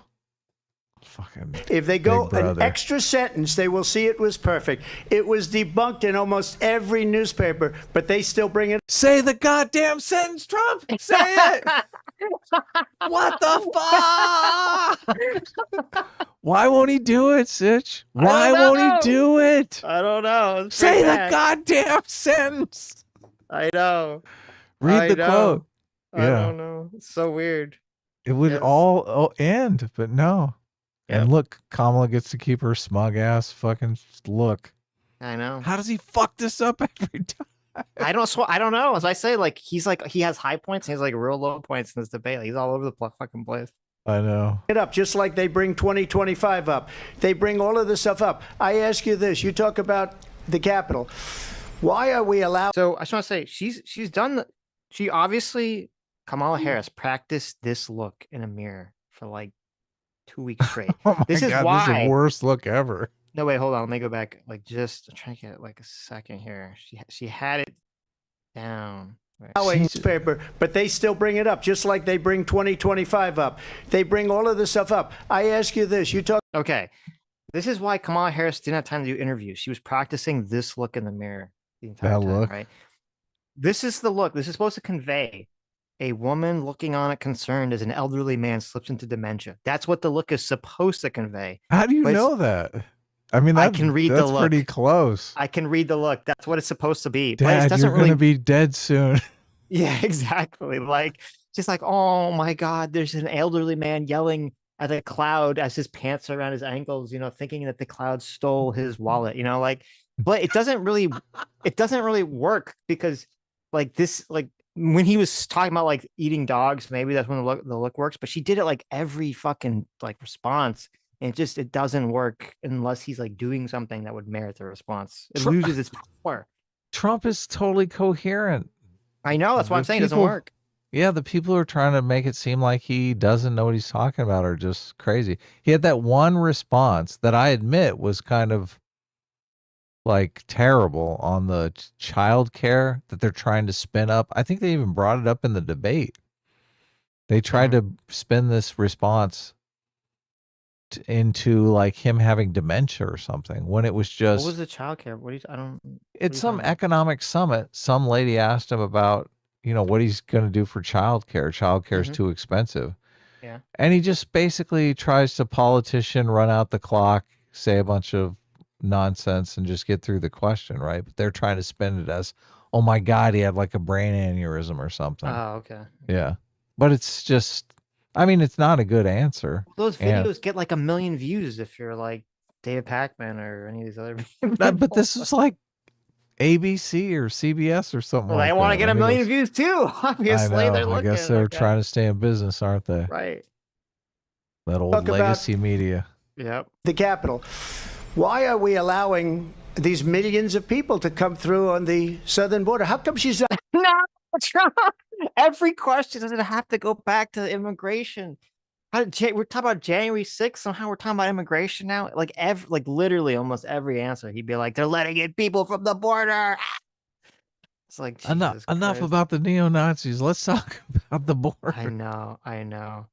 Not doing anything. And I'll tell you what I would do, and I would be very proud to do it. I would say we would both leave this debate right now. I'd like to see her go down to Washington, D.C. during this debate, because we're wasting a lot of time. Go down to, because she's been so bad, it's so ridiculous.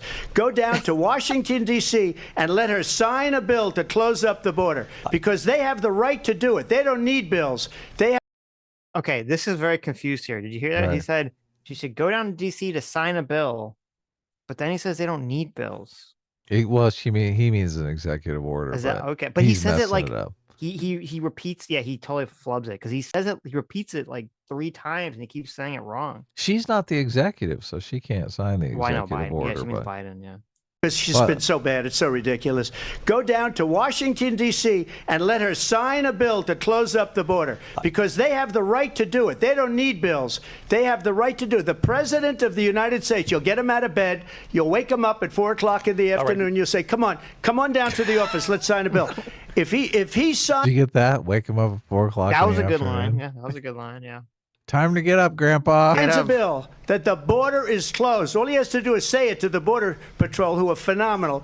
If they do that, the border is closed. Mr. Those President. people are Sign killing around. many We're people, closed. unlike J6. We talked immigration here tonight. I do want to focus on this next issue. Okay, so then he asked him about the Lex Friedman question. Right. Okay.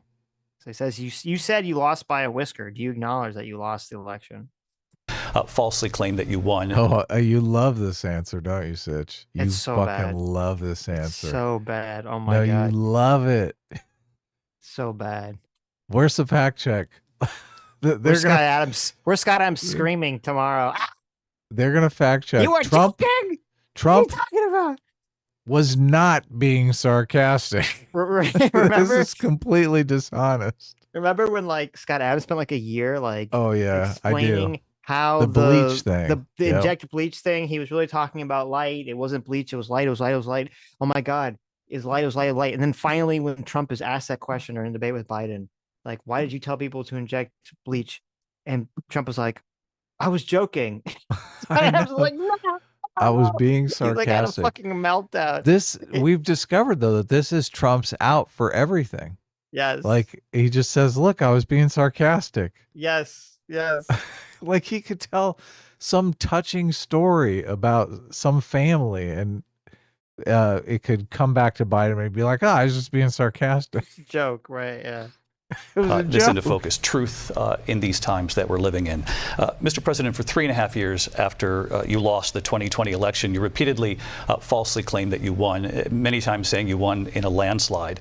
In the past couple of weeks leading up to this debate, you have said, quote, you lost by a whisker, that you, quote, didn't quite make it, that you came up a little bit short.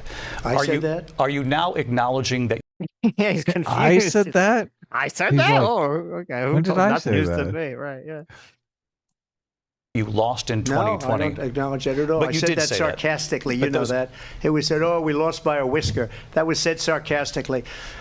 Oh God, that's such a bad answer. Oh my God, he said it But it is. sarcastically. Look, it is funny though. I mean, it is. it's- He is funny because it's ridiculous. But This like, is oh, like a bold. sarcastic. This is a bold-faced lie. Yes.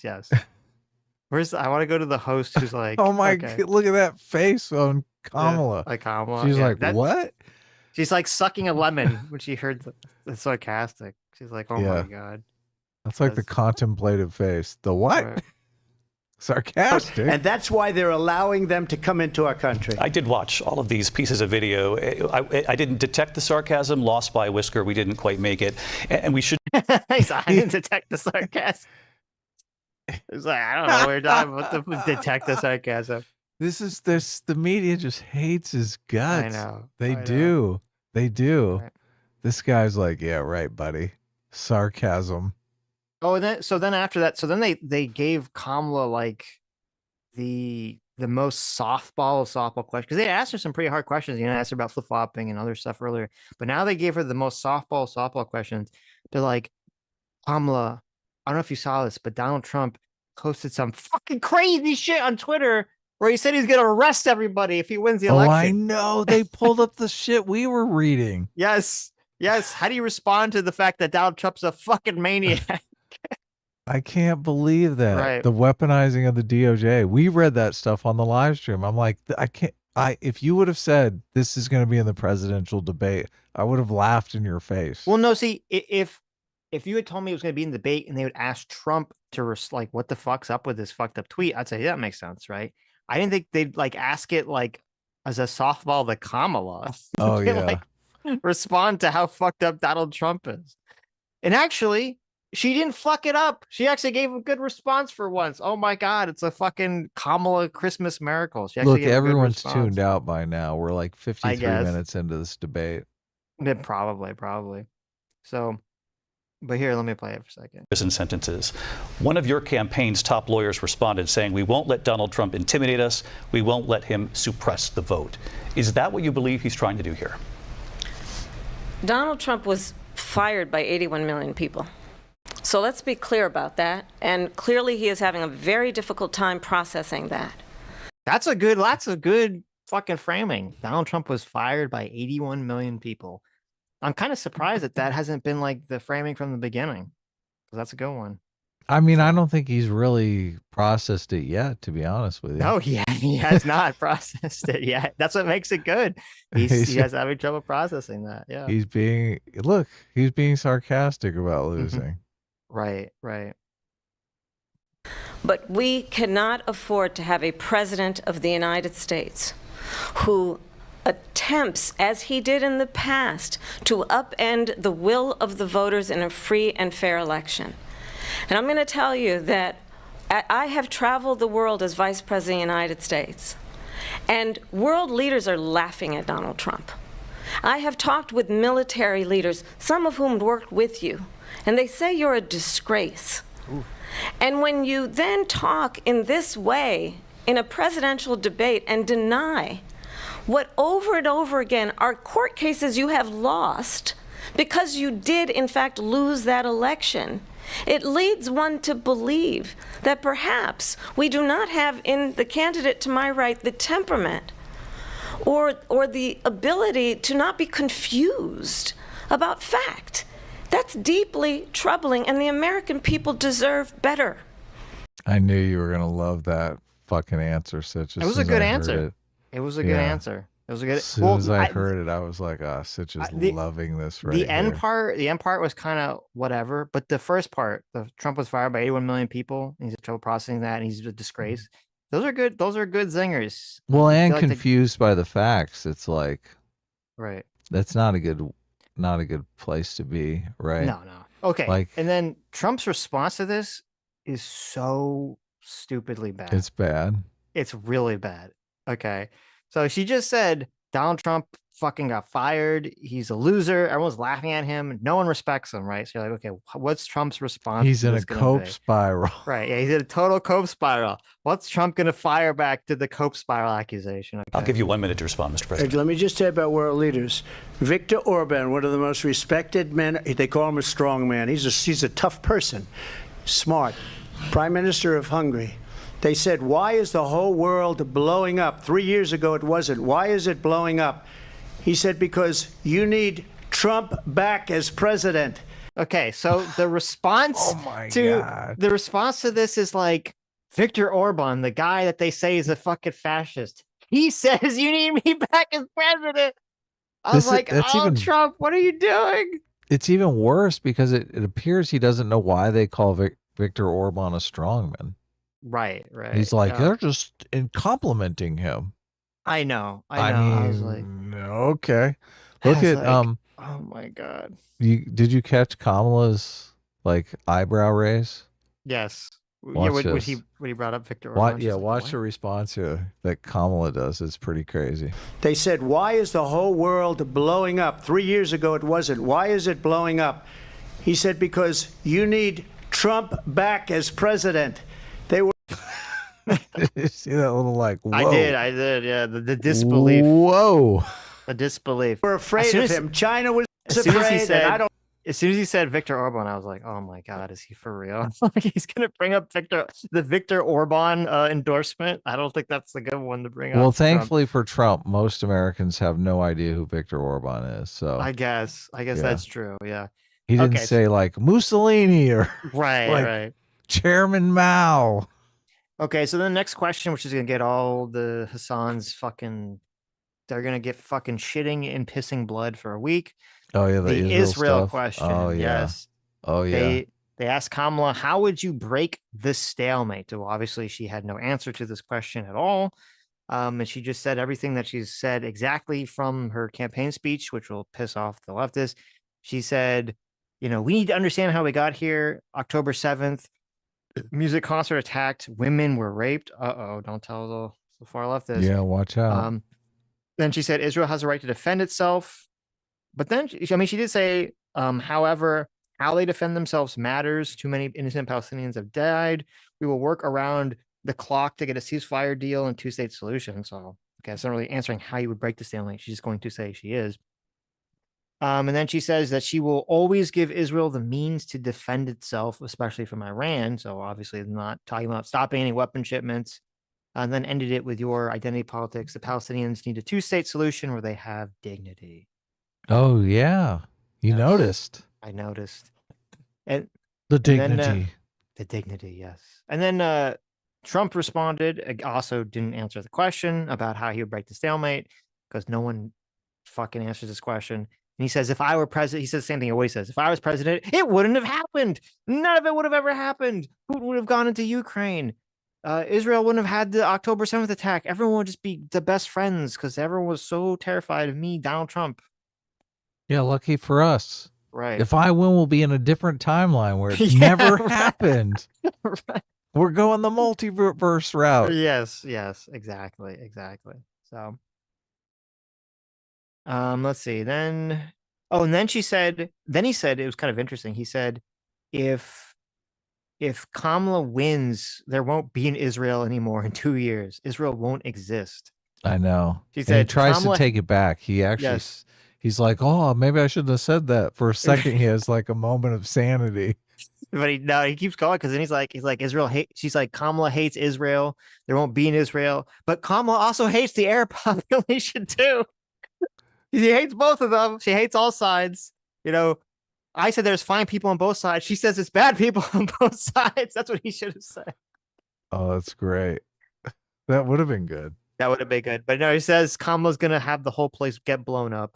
And then Kamala responds saying, my entire career, this is going to like piss off, the left is going to piss off all the groypers. Kamala's like, I spent my entire career and life supporting Israel, the greatest country in the world. Yeah, no. So, and then she said he exchanged love letters with Kim. They always get mad about that. She claimed that he told Putin he can do whatever he wants with Ukraine, and says, of course, they're all rooting for Trump to be president. I guess the end of this I thought was a good line.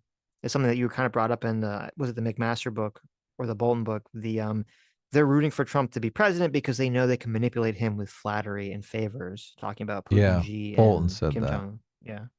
Oh, right. McMaster kind of hinted at that too. Mm-hmm. But maybe not. I don't know. He seemed pretty easy to manipulate in this debate.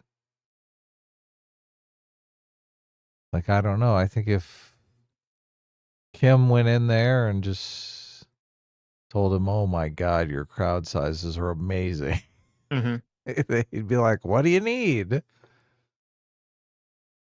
Then, so then the question was, they asked Trump, they said, you said that you would solve the Ukraine war in 24 hours. How would you do that? That's obviously like a bullshit answer. That Trump responds by saying, talking about like how I thought it was actually a really bad answer because the first part of it was really bad because he just starts talking about how like Europe should pay more for the war, which isn't really the good pivot point to get to in the beginning. And then he has a somewhat better second half where he talks about how Zelensky and Putin both respect him. And he says that he would actually get the war settled before he's even president. He says that when he's president-elect, he will get the war ended. Yeah, he's going to do a three-way call between Right. Putin and Zelensky. And I was thinking, like, wasn't that the whole thing with Flynn? Wasn't that like supposed to be illegal? Like, if you're can the president-elect have like, I don't think the president-elect can legally engage in like foreign negotiations on behalf of Really? America. I thought that was the whole thing that Huh. happened with Flynn, right? They were saying it was like illegal for him to have these like foreign negotiations when he's not in Oh, I office guess already. maybe. Yeah, so I thought that Yeah. was a weird answer. I was like, huh. Then he said he pivoted to Biden and he was like, they threw Biden out like a dog. Oh, I know. Called him the dog. And he said, no, he did, and it was funny. The last line he did say, he said, we have a president who doesn't know he's alive. He threw that in just because they were trying to wrap. They gave him the wrap it up. Yeah, he just has like this random. It was funny that I laughed. I was like, oh my god. So that was good. That was a good ending line. Then they asked Kamala, how would you deal with Putin? Then Kamala's response was like, Trump did not answer that question. Let's see. Oh, she didn't answer the question, obviously, but she did have a good zinger against Trump, where she says Trump says the war will be over in 24 hours because he will give Ukraine up to Putin in 24 hours. Oh, which is yeah. a good little zinger. And then she kind of went on this whole thing, which I didn't even know about, where she was saying that she like met with Zelensky before the war and like kind of like helping him plan his defense or whatever. And then She went to the NATO front nations right, and went to the talked to NATO them front, too. yes. And then she said she ended by saying Putin would eat you for lunch, Trump. And then Trump kind of fired back. Oh, we need to find this actually. Wait, hold on, because Trump missed his opportunity right there. He's like, "You're more worried about NATO's border than you're worried about our southern border." Oh, you're right. You're He right. could have She said just that. smacked her with it, like, "Oh, I Right. see. I see you're more interested in protecting Europeans and Americans." But So this was a pretty big. Hold on, this was a pretty big fumble for Kamala here, because she had like a good little like slap at the end, and then she kind of fucked it up. The whole mic thing ended up definitely hurting her a lot more than him. The whole muting microphones here. Let's see where we're at. 1:13:47. This was the Trump brat moment part 2 or 3. I wanted her to respond to something you said earlier, and please, I'll give you a minute here. Putin would be sitting in Moscow, and he wouldn't have lost 300,000 men and women, but he would have been sitting in Moscow. Quiet, please. He would have been sitting in Moscow. Ooh, that's so bad. quiet, please. It's so bad for Kamala. Oh, Quiet, just please. completely dismiss, like the whole, like just like shrugged off dismissal. Boom. They had a back and forth too, where the moderators shut her down. The one that went, where the moderators were like, "Let's move on, let's move on, let's and move on." she's like, I have to respond, And they just fucking steamrolled They're her, like, yeah. "No, Nope. you're not going to respond." Yeah. Yeah, no. Trump No, ran the clock out on her.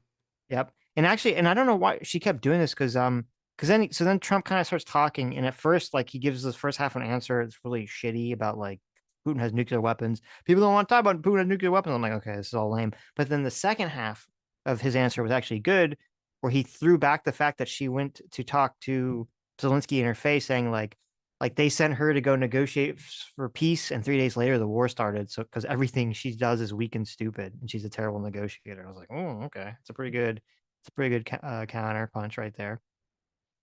Do it up. Right. No, I don't know where it's at. Well, hold on. Let's see. Oh, you don't want to send it? You don't want me to see it? We can go. It's no, I'm just kidding. I was being sarcastic. Oh wait, I'm pressing the wrong button. I'm on. Much that, and eventually, maybe he'll use them, and maybe negotiate peace before this war started. 3 days, something we don't even like to talk about. Nobody likes to talk about it. But just so you understand, they sent her to negotiate peace before this war started. 3 days later, he went in and he started the war, because everything they said was weak and stupid. They said the wrong things. That war should have never started. She was the emissary. They sent her in to negotiate with Zelensky and Putin, and she did. And the war started 3 days later. And that's the kind of talent we have with her. She's worse than Biden. In my opinion, I think he's the worst president in the history of our country. She goes down as the worst vice president in the history of our country. But let me tell you something. She is a horrible negotiator. They sent her in to negotiate. As soon as they left, Putin did the invasion. President Trump, thank you. And I just and yeah, no, I think he totally annihilated her on this question, like hardcore. And she does that. She has this like stupid look on her face the whole time, like the incredulous. Like you can't look at someone incredulously as they're like punching you into the dirt. Yeah. Okay, like it doesn't work. You gotta, you know, as they're destroying you. Right? Yeah, it doesn't work. So then they asked Kamala a question, the next question, which was a pretty difficult question, and I was like curious to how she's response. They said, do you believe you bear any responsibility for how shittily the Biden administration did the Afghanistan pullout? Okay. Are you the pullout queen? Yeah. Are you the pullout queen? And she had a bad response. Okay. Look at that. Look at that freeze frame right there. Oh yeah. Okay. Where is it? Hold on. It was That's like the one. next debate. I want to move on to Afghanistan. Stoltenberg said Trump did the most amazing thing I've ever seen. Oh yes, Trump is all like, the guy, the head of NATO, he said, it was amazing. I made all the other countries pay. I was like, okay, I mean, I guess that's good. It came up in the first Look, hour they of the weren't debate. paying. And we got to make them pay up. That's true. In the way that withdrawal played out. Well, I will tell you, I agreed with President Biden's decision to pull out of Afghanistan. I didn't agree when he fucked it up. I mean, Four presidents said they would, and Joe Biden did. Oh, that's such a bad answer. That's so fucking pathetic. 4 presidents said they would, and Joe Biden did. It's like, oh, you're absolving responsibility. Like, what does that even mean? What do you mean 4 presidents said they would? 4 presidents said they would pull out. Right. But Joe Biden did. Yeah, but I guess she's saying it's like Bush, Obama, Trump, and Biden. They all said they would, and then he's the one that did it, but then he totally fucked it up. It was like, okay, well, it's just a terrible answer. And then she gives, like, this whole answer is so bad. Like, just like, this is so pathetic. And as a result, America's taxpayers are not paying the $300 million a day we were paying for that endless war. And as of today, there is not one member of the United States military who is in active duty in a combat zone in any war zone around the world, the first time this century. But let's understand how we got to where we are. Donald Trump, when he was president, negotiated one of the weakest deals you can imagine. He calls himself a deal maker. Even his national security advisor said it was a weak, terrible deal. And here's how it went down. He bypassed the Afghan government. He negotiated directly with a terrorist organization called the Taliban. The negotiation involved the Taliban getting 5,000 Taliban terrorists released. And get this. And the president at the time invited the Taliban to Camp David, a place of storied significance for us as Americans, a place where we honor the importance of American diplomacy, where we invite and receive respected world leaders. And this former president, as president, invited them to Camp David because he does not again appreciate the role and responsibility of the President of the United States to be Commander-in-Chief with a level of respect. And this gets back to the point of how he has consistently okay. It's just so like soy. Oh my God. Donald Trump ruined the sanctity of Camp David by inviting the Taliban there. Like, oh my God. It's just, I was listening like, this is such a fucking bad answer. Like, his response was good too. No one gives a flying fuck about the sanctity of Camp David. Like, what is this shit? This is a terrible answer. Oh my God. Horrible and then his answer was basically like, obviously I'm going to talk to the Taliban. They're the ones killing people. Who the fuck am I supposed to talk to? Like, and I'm like, I mean, that's a fair point, right? That's who you're supposed to negotiate with, the other side. Totally fair point. So, yeah, no, so that was a terrible, terrible, terrible point. This is like I think this is probably one of her weakest answers. So I looked up the NBC News fact check. Who is responsible for the botched troop exit from Afghanistan? Right. Verdict. True, but additional context is needed. Mm-hmm.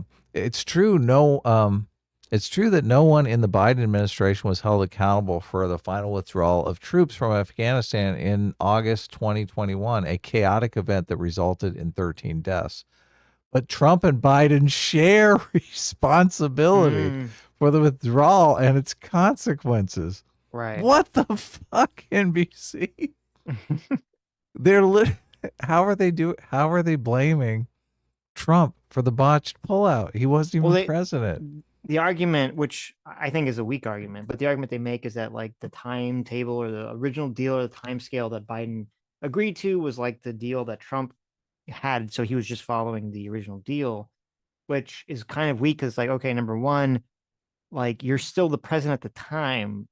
Who cares? Yeah, if it's a bad plan, if it's you a bad change it up. Yeah. Right. Change it. Like that's not an excuse to, have the pullout be so horribly mismanaged. So yeah, no, it's a very bad deflection, essentially. Oh my God. The fact that the media is making excuses in the form of fact checking. Mm-hmm. What is this? What has become of our media, Sitch? Yep. Why is this even framed as like a fact check? I know. So Trump had like a really bad answer to that. I'm sorry, Kamala had a really bad answer to that. And then they asked Trump, now it's Trump's turn, I guess, to totally fuck up what they answer. They asked Trump why did you say Kamala turned black? Oh, this is the good part. This is like such a weird fucking. This is the good part. Such a weird answer here. Oh my God. They set him up. They just set him up for failure, and then they let Kamala talk for 45 minutes. And she totally fucks up her. He fucks up it completely, and then she totally fucks up her response, and like it's terrible. Yeah. So, what is the proper response here for Trump? That's a good question for Trump. I mean, this is a tough one to navigate, right? I think he's already dug the hole, and so like obviously I think it was a huge mistake for Trump to like bring this to say what he said at the we watched the clip at the black journalist conference thing. It was a stupid fucking thing to say, but once he said it, I think he's already dug that hole, and so maybe he's just gotta fucking dig deeper. I don't know. Maybe he's just gotta be like Kamala's phony and she's a fake politician and she uses her identity, and fake. I don't know. I don't know the answer to the question. Maybe there's something about their authenticity. It's like most people have a stable identity, like a stable authenticity. I don't care what identity she picks. She should pick one and stick with it. There you go. Look, that's a good answer. That's a solid answer. Yeah. Right. It's a solid Kamala chameleon answer. All right. I love the way. Look, hold on. I want to hear the guy read the question because the question reader is. The question reading is so like from like the I forget the journalist's name is like David something, and Trump kept going like David. Let me tell you, David. But no, we all remember. So when Trump made the statement, he's like, she turned black. He does this really weird, like you can tell he's not sure if he should say this word or not. So he's kind of like black. Like the emphasis on the word black is so strange. But the reporter or the moderators, not quite sure if he should say the word black. Say it like that. Say it black. But he says it like reporter lingo. Right. And it just has a completely different connotation. It does. But still bad. I want to move on. I want to move on now to race and politics in this country. Mr. President, you recently said of Vice President Harris, quote, "I didn't know she was black until a number of years ago when she happened to turn black, and now she wants to be known as black." Oh my God. He said it like normally. He lost the Trump flourish on the black. Of course he did, but it's like, and then she wants to be known as black. It's like, it's just such a weird statement. Well, I want to ask a bigger picture question. Everything Trump says is like super fucking weird. You just don't realize it because he says it weird. When you say it normally, you're like, oh, that's a weird fucking grammatical statement right there. Look, and then he's like, look, I want to ask a more holier than thou, higher minded question here. Right. Well, then why the fuck did you read the stupid quote? Well, because that's what they really want to ask about. No, but look, he's framing it as this thing that you said is completely down in the dirt. Right, right. This is the kind of thing people shouldn't say. This is the kind of thing people say in private, right? Mhm. I want to ask a deeper question about why you're saying these fucked up things. Like Right. the moderators are so against him here. It's hilarious. Tonight, why do you believe it's appropriate to weigh in on the racial identity of your opponent? I don't, and I don't care. I don't care what she is. I don't care. You make a big deal out of something. I couldn't care less. Oh my God. She should. The zealous look on her face is so. Well, she fucked it up too. Okay, so like Trump's giving this horrible answer. I don't care. I don't care. Listen, I don't care. Why are you asking me? I don't care. Like that's a terrible answer. It's like it sounds like he's like panicking, like he's like Larry, like in a Larry David sketch or something. And then she should be looking like solemn, like she's offended, right? She totally fucked it up. She's like laughing. She should be looking at him like, you fucking piece of shit, fucking calling into question my blackness. No, but this just shows what a farce all of this is. Look, Exactly. I think yes. I think older voters are gonna empathize with Trump. Like Maybe they're gonna be like, panic. why is what he said inappropriate? That's the way they're gonna look at this exchange. They're gonna be like, oh, they're using the race card again to get him in trouble. Maybe This could, I think this is going to backfire tremendously on them. And her face says it all. Like, haha, look, we got him again. He used the wrong pronouns. Look, he said something inappropriate. That was appropriate 15 minutes ago for people to say. Yeah, this has like struggle session written all over it. It does because she's laughing.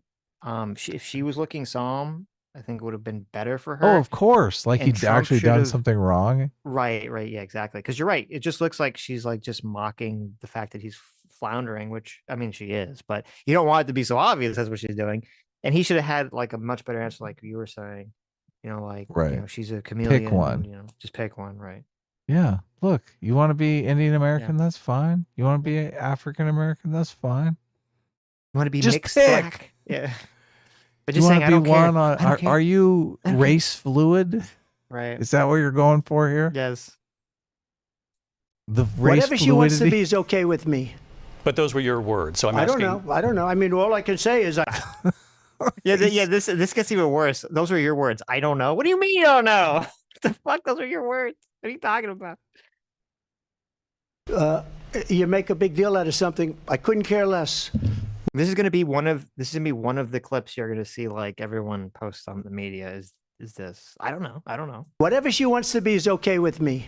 But those were your words, so I'm asking. I don't know. I mean, all I can say is I read where she was not black, that she put out. He always does the black thing. He does black. We have to go back and find a clip of him saying the word black in a non-racial context to see if he says it normally.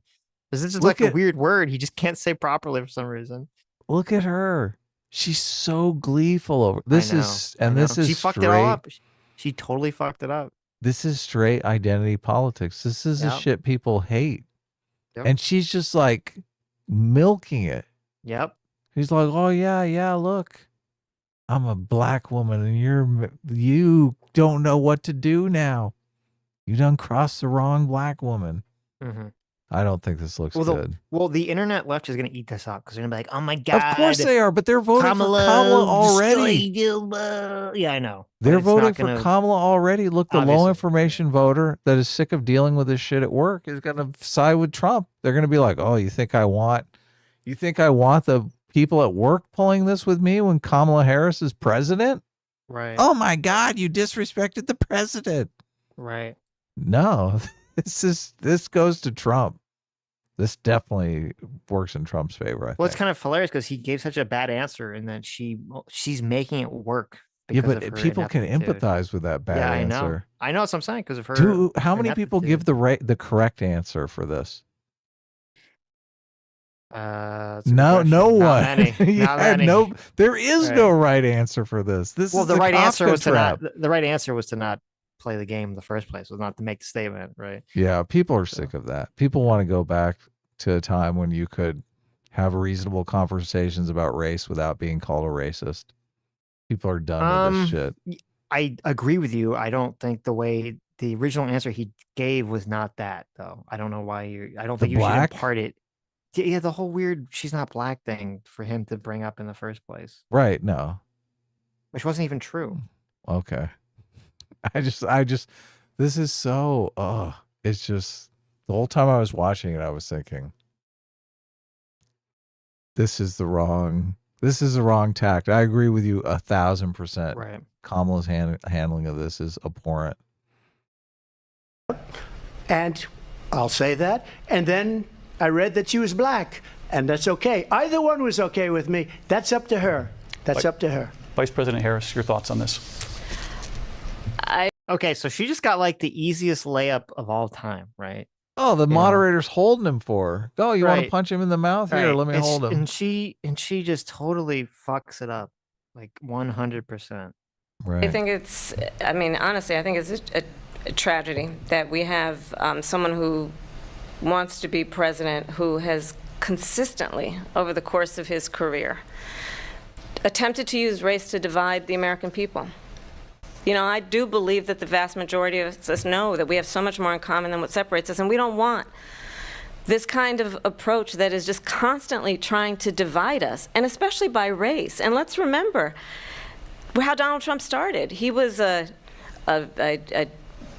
land, he owned buildings, and he was investigated because he refused to rent property to black families. Oh, like what it okay, I don't know what's going on here. She seems like super uncomfortable, super awkward. She's stumbling all over the fucking answer here.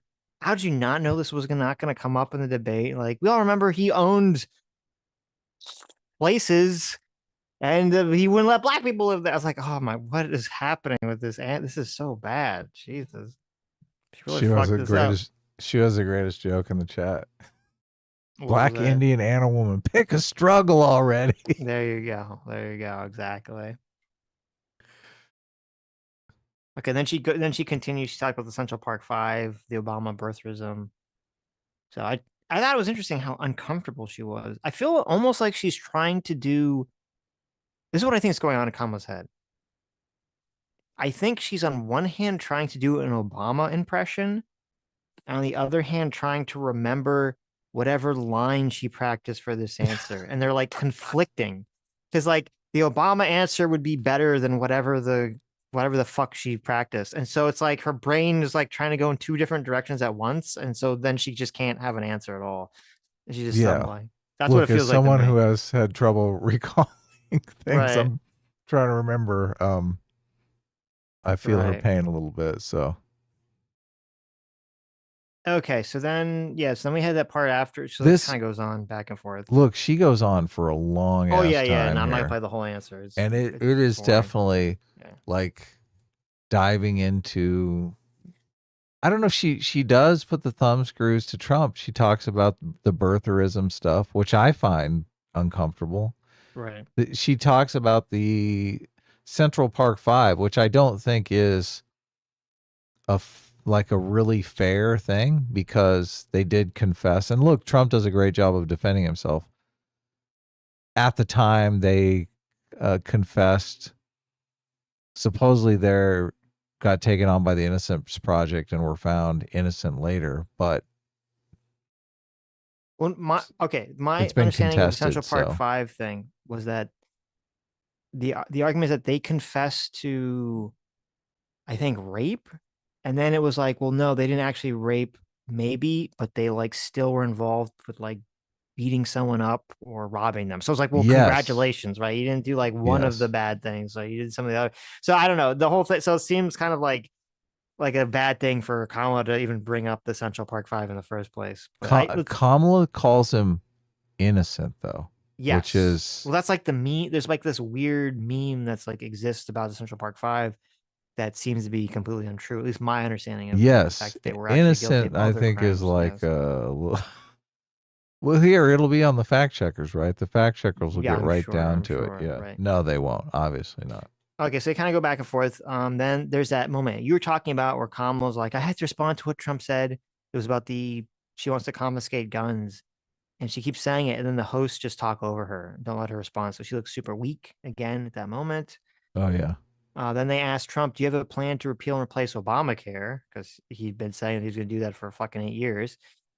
And this is actually, wait, I gotta go find it because this is going to be the other moment that you'll probably see the news play a lot. I want to say something real quick on the Obamacare thing, Right. because he does, like he says, if they come up with something better, they would implement it. And I keep thinking, well, they did come up with the price transparency thing. I don't know if you saw, he went on some podcast, and the podcaster seemed to know more about the hospital transparency thing than Trump did. Yeah, because he keeps asking him like leading questions and stuff, and telling him how great it is that he's doing this. And Trump is kind of following along, but it seems as though Trump is just, he doesn't really know, but he's just nodding along and saying, "Oh yeah, we Obviously, did that. That was great." He just Yeah. signed the piece of paper, isn't it? But the fact that this came up in this debate, I was thinking, well, this would be the perfect opportunity for him to say, "Oh yeah, we were working on this hospital transparency thing, right? We do actually have an alternative." Yeah. Did not bring it But up. I think he said something stupid like, He did. like I have a concept or something. Yeah, What was the thing? Right. that This is right. okay? This is the clip, yeah. concept thing. All right. Yeah. Population, less money, and be better health care than Obamacare, then I would absolutely do it. But until then, I'd run it as good as it can be run. So just a yes or no, you still do not have a plan? I have concepts of a plan. Oh, that's such a bad. I have concepts of a plan. Yeah. They're already. That's going to be the him. clip. Oh man. Yeah. Well, it might not hitting be him the on that clip one. because there's no the cameraman's super fucked up. Oh yeah, like, it's not on him. It's not on him because that would have been the $1 million clip of him saying, "I have concepts of a plan." I want all those cameras are probably well, actually, people don't necessarily have access to that though. I'm not president right now, but if we come up with something, I would only change it if we come up with something that's better and less expensive. And there are concepts and options we have to do that, and you'll be hearing about it in the not too distant future. That's not a good answer. Especially when you've been saying this for like 8 years. Talk about like Kamala not, pulling out plans fast enough. Time out repealing and replacing Obamacare forever. Yeah. Not good. So then they asked Kamala, they said, in 2017, you agree with Bernie Sanders' plan where you'd make private healthcare illegal. Then in 2019, you said you'd allow private insurance. So what the fuck is your plan now? And then she said, she didn't give a great answer either. She said, we need to maintain and grow the Affordable Care Act, which I don't know what the fuck maintain and grow means. That could mean anything. And then she went back to what the whole thing, she's like, I had to respond to this. Tim Walz and I are both gun owners and we're not taking anyone's gun away. So right. There you go. I didn't know that Kamala owns a gun, but there it is. Squirt gun. There you go. Then she kind of does this really fucking weird thing where she goes on and on about how great John McCain is, which I thought was inappropriate. I just thought it was a choice. It was a very unusual choice for her to go on. She's already accepted the Dick Cheney award and bragged about it. Now she's going on and on about how amazing John McCain is. It's very strange. I guess she's trying to appeal to like the rhino vote. I'm sorry. I shouldn't say that at all. The never Trump Republican vote. Okay, that's who she's trying to appeal to. Yeah, that's exactly right. So, but I feel like those people are going to vote for her regardless. I don't think she needs to like placate them by talking about how awesome John McCain is. So they're literally never Trumpers. Right. Then Trump responds by saying she wants everyone to be on government insurance. So he's, she said she doesn't, and then he just says she is. Then they kind of asked about climate change. I didn't really write any notes down because I didn't think either answers were exciting. Then we went to closing statements. Closing statements. Finally, at the end, Kamala, she sounded very bored and awkward in her closing statement. I don't know if you interpreted that as well, but I did. It felt like very forced and like she didn't really believe what she was saying. She kind of, the first part was just all these like platitudes. She said things like, Trump wants to take us back. We're not going back. Americans know that we're better when we're united. And then Trump's trying to divide us. We're going forward. It's all like platitude. Then she kind of moved off of that to time about like, we're going to help. She kind of had her 3 things that she kept saying. We're going to help small businesses, seniors, and like people buy homes. Then she said, it's kind of funny, though. The one thing she said in her closing statement that I found funny, she stuck her finger right back into the eye of the socialist leftist. She said, "We're going to have the most lethal fighting force in the entire world again." She said the Oh line yes, I do. again. I remember that. Yeah, And I the was like, lethal. oh my God, that's I was like, hilarious. yes, go Yes. for it. She did a little fuck you to Hassan and the leftists, which I thought was kind of funny. She brought in a woman's right to control her own body. She said, "I was the DA for people. I only ever had one client, the people." Blah blah blah. But it just her like so like the speech itself wasn't necessarily bad, but the way she delivers it, it's just not. I'm not buying it. I'm not buying what she's selling. You weren't digging it. No. So then Trump's closing. He had the closing statement, and at first it was like the first half of it was good because he says Kamala said she's going to do all these wonderful things, but why hasn't she done them yet? She's had 3.5 years to do it. Why hasn't she done it yet? Which, okay, that's like the good closing like response, right? That's the good closing bomb. But then he doesn't follow up with like his positive vision of America. He just ends it on like the negative vision of Kamala. So I felt like that was a Oh huge yeah, kind of like yeah. missed opportunity for Trump. That's always bad. So overall, I think Trump accomplished what he needed to accomplish. He did not seem low energy. He did not seem old. He definitely seemed to be, his old self. Well, his old self, his 2016 self. He seemed like his energy was up. He was alert. He got a bunch of zingers in. He said a bunch of stupid shit, which will be clipped as well in the media, but he's all over the place. Kamala just sounded kind of like very standard, boring politician who I agree with you has imposter syndrome. I feel like she's kind of like clinging on to this presidential campaign like it's a behemoth, and she's like clinging on by her fingernails. But she managed to hang on for this debate. I don't think it's going to help her. I think you're going to see the polls either kind of stay around the same or slightly keep going in Trump's favor. That'd be my prediction. Yeah, I think it might be over. Really? Yeah, she's been trending downward in the polls. People have kind of been waiting for this moment. There was a bunch of polling. I think it was as much as a third of undecided voters were like wanted more information about Kamala Harris. I don't know that those people walk away from this debate thinking, "Oh yeah, I know Kamala's policies now, and I can compare them adequately to Trump." And the imposter syndrome vibe, I just think really hurts with the general public. So I think you're right. Well, there was so little policy discussed in this debate. It was yeah. surprising. And that's what people want to know. They're like, "Look, we had Trump. The economy was pretty good. Like, pitch me something that's going to be better than the Trump economy." That's what they're thinking. And I don't think she did. I think to Monday morning quarterback this, what would have been effective for Kamala would have been to her every time like Trump does like rhetoric or attacks her, she should have been like, she should have been like Andrew Yang. I have a plan, and she kind of explains it briefly or gives a summary like, I have a plan and we're gonna do like this and we're gonna help Americans. And you can see Donald Trump doesn't have any plans. All he just says is that he's gonna fix everything and he attacks me, right? Like just make him look like an empty suit.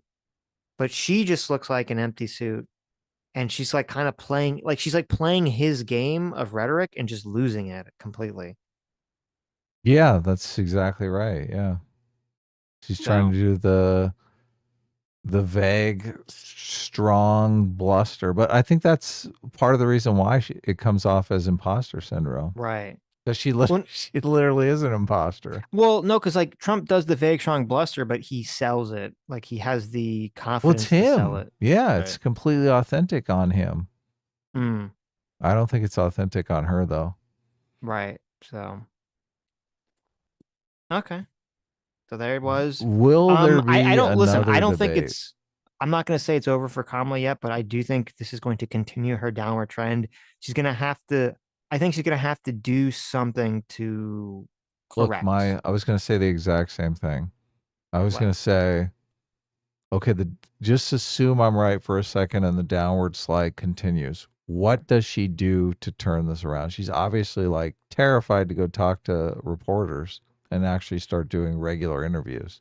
Well, actually, okay. this could be the end. And it's because I can see what she should do to correct, but I don't think she's capable of doing it. Yeah, see, that's the Right. question. This That's is the the problem issue, with right? Biden. Right. We always said, look, Biden's he's going to spiral down and down and down, but he can't really do anything about it. He's Well, just it's a little different. incapable. Like Biden was like literally incapable because the problem was that he was just too old and dying. Her problem is just like the way to save herself would be she's going to start trending down, and then she needs to start being everywhere, doing interviews, being on a bunch of podcasts. She needs to just be fucking out there, not just campaign rallies, but she's got to be out there all fucking over. Like Trump's been fucking everywhere. And this is why Trump is probably trending up. He's been all over the fucking internet. He's been in every fucking interview, every other podcast he fucking gets hands on. Kamala needs to be doing that shit. She needs to get out there and be in these podcasts, having conversations that make herself look human, right? That make herself look like a person you want to support. And I'm not confident that she's literally capable of doing that at all. Yeah, look, it's a question of putting more moments out there that people like than moments that they could possibly not like. Obviously, there's like the black moment that the media is hitting Trump over the head with. But I mean, there's so many other things that it just becomes one little thing. Like it doesn't Right. become the defining thing. But with Right. Kamala only doing so few interviews, those like little tiny things become the defining thing about her. Yeah. So exactly I it. just, yeah. So like the black thing would have been, the media probably could have put Trump's campaign to bed if he just stopped, clammed up and stopped doing anything, right? But he just keeps going out there and doing more and more and more and more stuff. And pretty soon it becomes yesterday's news. Yeah, no, that is one of Trump's strengths. And I think Peter Boghossian even talked about that the other day when we were talking to him about how Trump has like the fire hose strategy. Yes. Yeah, just exactly. So he says so many things and he just does so many appearances so that when he says something crazy or stupid or fucked up, it gets lost in the stream of Trump content. And Yeah. obviously Kamala is not doing that, so she's kind of following the opposite problem. But the thing is, and this is a Trump's advantage, right? Like the fuck ups that he has like that, he says far more things that I think people perceive as likable and authentic than the fuck ups. So he's just putting more and more content out there that's good.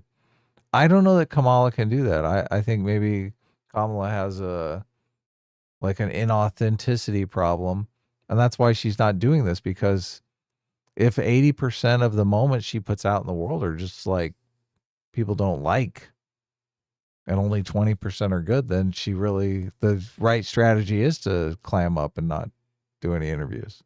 Right. Well, Well, we don't know that until she actually does some interviews, right? I don't okay. The fact that she was already trending down before this debate is showing that she just can't do the strategy of running at the clock and hiding from reporters. Oh That's yeah, not so gonna work. she's got to do it. Look, She and has you to would think do it, yeah. she would get better, right? Yeah. Well, I don't know. You would hope or think, right? Yeah, look. I mean, it's like anything that you do, right? You start off pretty bad at it. Do you get better? Mm-hmm. Some people can actually become excellent at doing something. I mean, yeah. maybe. I'm not confident. So, okay. Well, I guess, yeah. Well, I guess we'll see. Well, do you think there will be another debate? They said there was going to be one. Did they? Really? Yeah. Okay. This is technically the second presidential debate. Usually there's 3 presidential debates in each election season. Mm-hmm. The first debate ended up nuking Biden's, because Biden used to be the nominee, nuking Biden's campaign. Mm-hmm. So one more debate. I mean, it'd be nice to have 2 more debates, but I don't know. Maybe. Do we really need another one of these debates? Well, it depends. If in the second debate, if it's going to be more of this, then it'll just be boring and stupid. And I would actually predict it being more of this. If she can do some sort of fucking if they can swap her out with a body double who's actually like really charismatic and smart, then maybe she'll survive. Maybe she'll save her her presidential campaign. That's the move. They got to find the Kamala body double and do the whole switcheroo. I think it would be good for her to do a debate on Fox News, to go into an atmosphere that will be just as hostile as this was to Trump. I do think it helps Trump to go into these hostile environments and survive. I think it makes him more empathetic, especially to swing voters. Because it's just, look, you watch this and I mean, it's so obvious. The moderators are completely on Kamala's side, constantly setting up with softball, like multiple choice questions. Yeah. They didn't ask. Yeah, they didn't really. I guess they did ask her a couple difficult questions, but.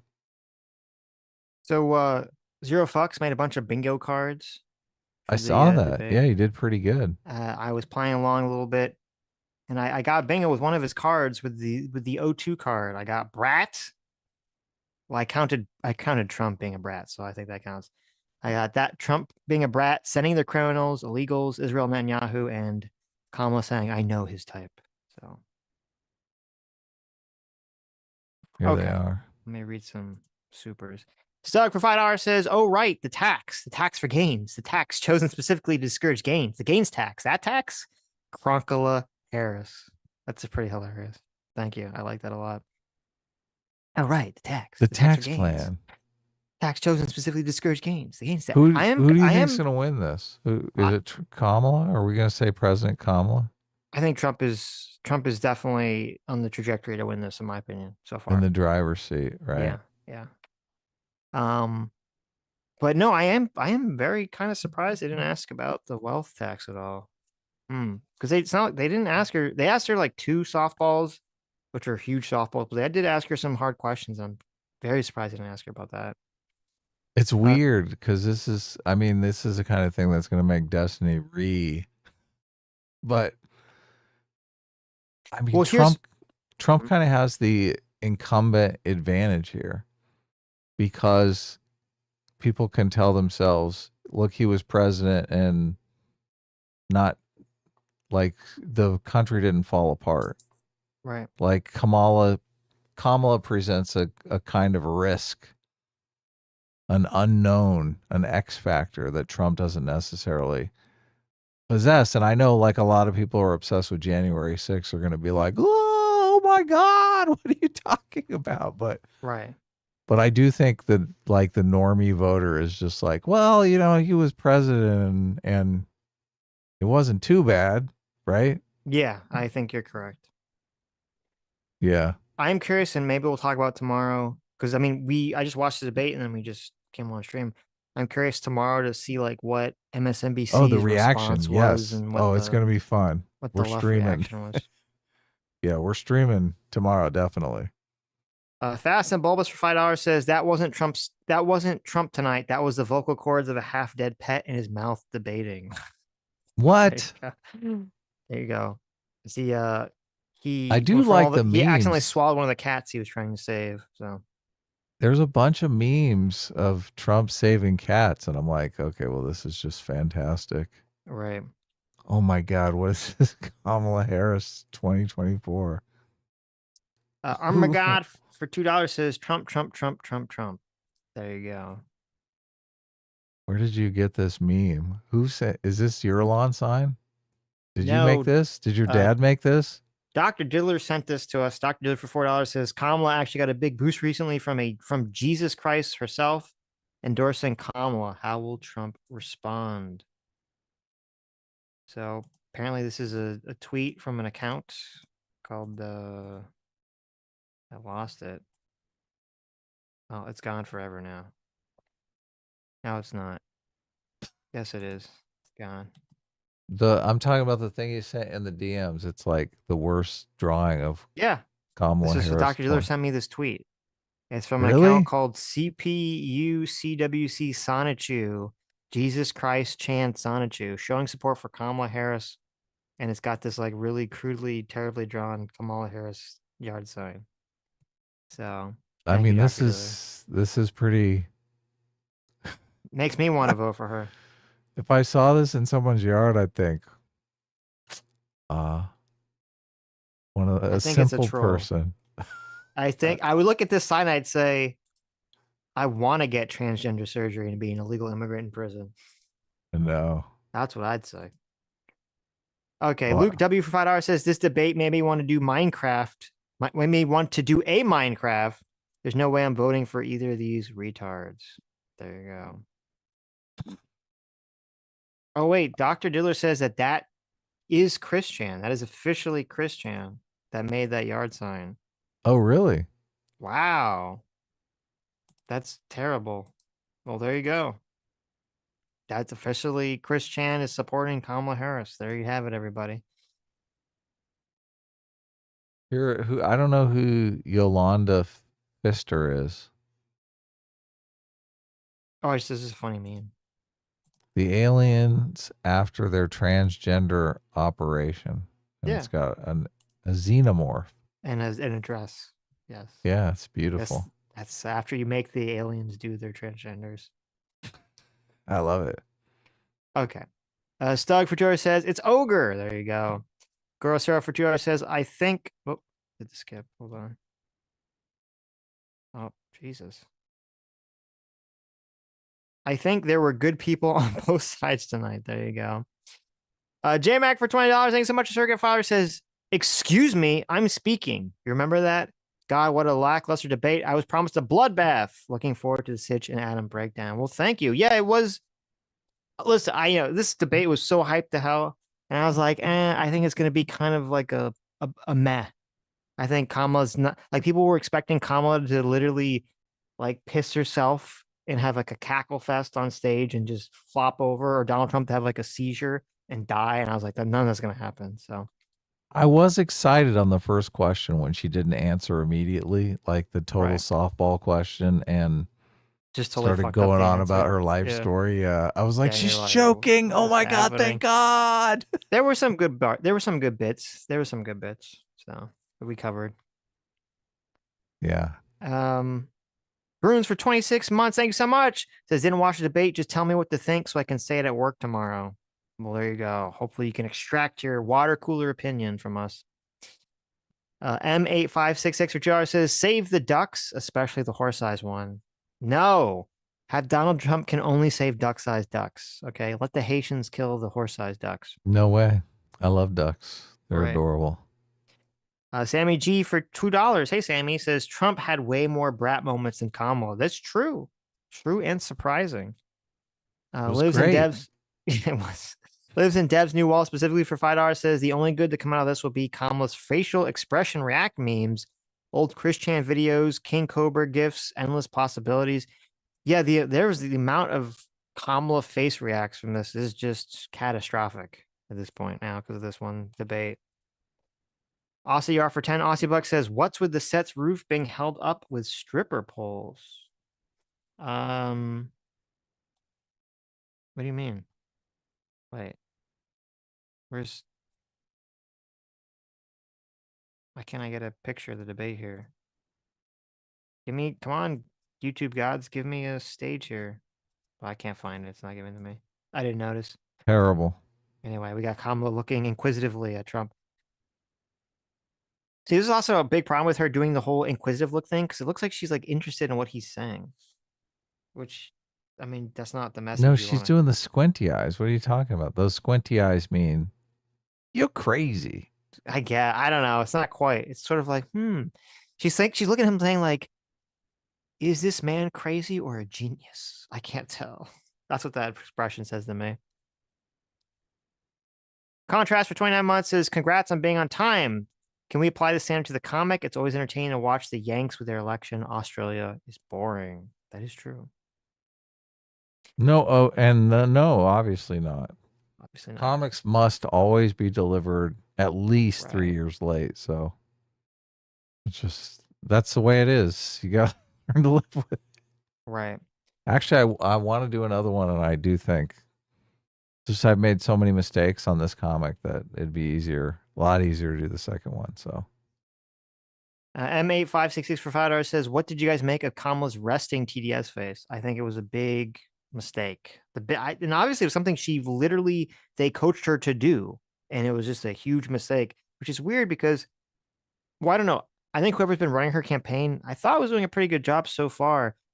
So whoever they were doing the debate prep with, I think totally dropped the fucking ball here.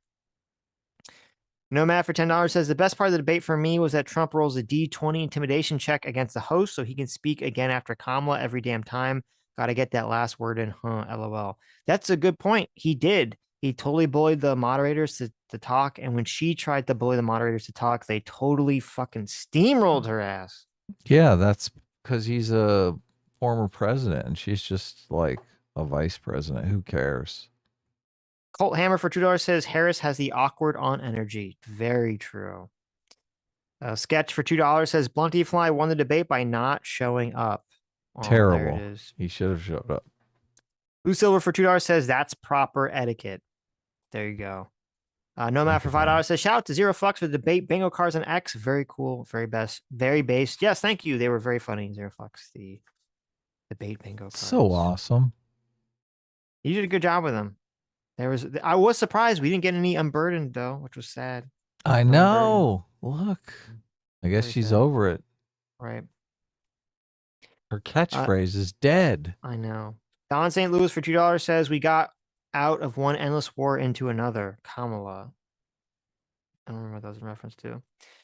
Maybe that Iran thing. Grendel Vivat for $10 says, "Always thought this campaign was apathy for Biden versus apathy for Trump. Hasn't changed after Kamala's entry. Unless she ran away with this, it won't affect the aggregate." I think you're correct now after watching this performance. Right. Thank you so much, Grendel Vat, for the 50 gifted memberships. Thank you so much. Yeah, that's sweet. I'm my guy for $2 says, "How much was your influencer check from Harris?" Well, obviously we have a standard fee to, worked out for 20 grand to show. So, I mean, what are you talking about? I don't get an influencer check from Harris. I get it from Russia. Nobody's this. Look, if you people are looking to us for an influence, you're looking It's a in the waste of wrong money for the place. influencers. Yeah. Yeah, exactly. We're gonna shit all over them. Grendel Vat for 19 months says, "Also, thank you, Zero Fucks, for the bingo card 008. There you go. You got a bingo. Look at that. Lucy Lemonbug, thanks so much for the 5 gifted memberships. Thank you. And thank you, M8566, for 5 gifted memberships. Look at this. All these new members. And thank you, Lucy Lemonbug, for 18 months. As a Free Will Seeker says, "Yes, the bingo cards are so much fun, even though they were rigged." Thanks, Zero Fucks. There you go. How were they rigged? What they rig rigged them? it. Right. My God for Trump. My God for 2 hours says, "This channel is bought by the Harris campaign." Obviously. True. Yes. True. Yeah. We sold the J-Mac- highest bidder, though. If Trump wants to come in and give us a counteroffer, That is true. our phones are open. Listen, like Tyrion said to Bronn, if anyone wants to pay us, sell out, you can always double the offer. Yeah. I like triple. Okay, let's not get greedy here. Jeez. And why? You're the one that wants $100,000 to put a dress on. You're the one that wants over $1 million to put a dress on. What are you talking No, about? I said no price. I can't be bought. Okay. I don't believe you. If someone gave you $10 million to put a dress on stream, you wouldn't do it. $10 million? Yeah. Yeah. Look, I guess I could, for $10 million, I could just abandon the internet anyway. So, Yeah, see? I knew you had a price, whore. Put on the dress, you whore. You're terrible. See how I'm treated? That's like the mental manipulation is complete. J-Mac, thank you so much. I was going to follow for the 100 gifted memberships. Thank you so much. Look at this. Amazing. Thank you so much. Stug, thanks so much for the 1 gifted membership. Thank you, Stug. Idiotosid for $2 says, "When I was 6 years old, I was born without a face." There you go. Look at that. And thanks to Idiotosin's hard work and perseverance, he finally grew the face he deserved. Nice. Crack Rock Steady, our favorite Ninja Turtle supervillain. Thank you so much for the 29 months of discipline equals freedom. Says Trump could have leaned more on facts and statistics when attacking Kamala. I think that Trump definitely seemed more lively than his Biden debate. Kamala made little attempts to answer any questions. That is true. I feel like neither of them answered really any of the questions. But yes, Trump definitely was way more energetic than he was in the Biden debate. He fixed that issue. He was definitely Yeah. riled up. He was full of energy. Yep. And the whole cognitive thing, was he taking notes? Like, she would throw 4 or 5 accusations at him and he would come back and respond to all of them. That's pretty good mental acuity for a guy who's pushing 70. Holy fucking shit. Not always. There was some he missed. I was keeping track, but he did. Okay. I don't see the cognitive decline issue, at least in this debate or conversation. Right. So That David Pakman is pushing. No, he seemed totally with it. The Justice 35 for 24 months. Thank you so much for being a 2-year free will seeker. Says, honestly, what do people see in Trump? He doesn't answer any question, gets super baited by every small jab like a toddler. S-class. They like him because he's authentic. I think they see that, they perceive that he's authentic. They perceive that the system is corrupt and that he's like the bull in the China shop that's going to destroy it all. It's going to, drain the swamp. It's going to overturn everything. So I think that's how the perception is. Obviously, you're not going to see it that. You're not going to necessarily see it that way if you don't like Trump. So. They see the establishment as being corrupt, and Trump understands the logic of that argument, right? And can articulate it, and does articulate it all the time. So. Really, people judge intelligence by how much someone agrees with them.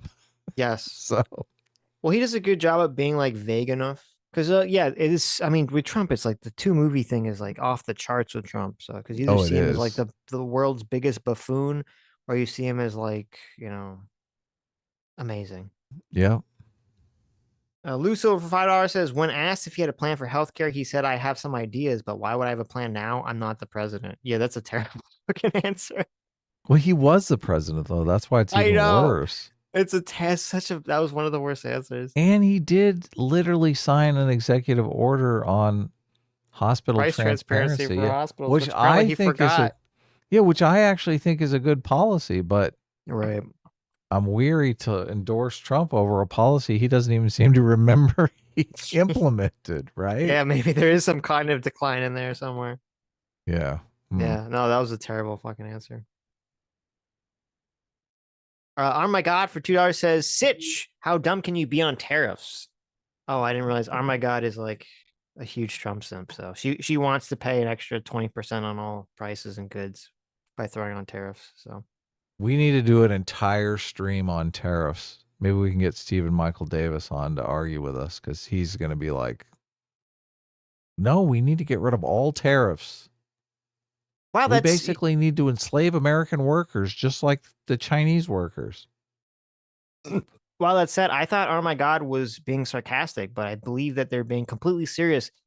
I don't know how much of a Trump simp you have to be to have watched our entire coverage of this and to say that we were sucking up the Kamala Harris from all of our commentary here.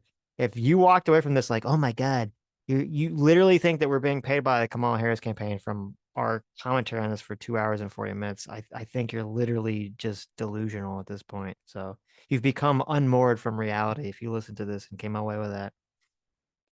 Okay. But anyway. Okay, Barr. Yeah, exactly. Bill Barr. Okay. I'm glad you got the reference. Lives in Dev's New Wall specifically for $5 says, I hate everything I've seen here tonight. Going out in nature this weekend to restore my sanity. Reminder to take care of yourself, exercise, and pet cats. That's a great idea.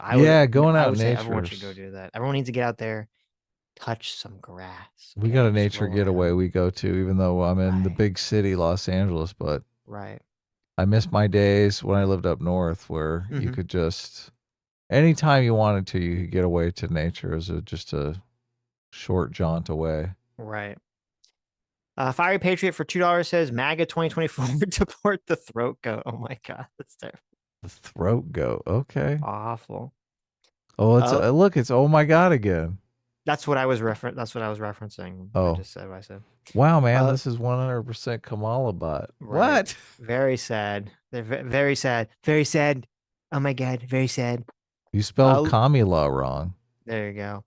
Lou Silver for $5 says we still need certain parts that are only made overseas right now. There you go. Well, let's work on that. Boba Peck for 25 months. Thanks so much. Says, would it be smart for the Kamala Harris campaign to push Truth Social would be, quote, state-sponsored media if Donald Trump wins? Thanks for the commentary, guys. Ooh, that's an interesting question. I That hadn't would be considered good. that. Yeah, sure. A Huh. president owning a social media company. That You is, got to I didn't think divest about that. that shit. Yeah, I was going to say, no one has actually talked about that. That they said no one's asked a question of Trump and like the debate or anything. If you win, will you divest from Truth Social? Because it would essentially be like a social media company run by the president. What Or about owned by the it? president. Yeah. That's What interesting. about the head of the Department of Government Efficiency owning Twitter? Oh, well, that's a little different though, I guess, isn't it? I don't know. Is it? I mean, I feel like it's different. I feel like it's different. is that going to be a cabinet level position? I don't know. I feel like that would be different than the president, right? I feel like someone in the Sure. cabinet like runs a business, like who gives a shit? Unless they're like Oh, using really? their position, unless they were using their position to like What if it's the get head of money for Lockheed their Martin? business.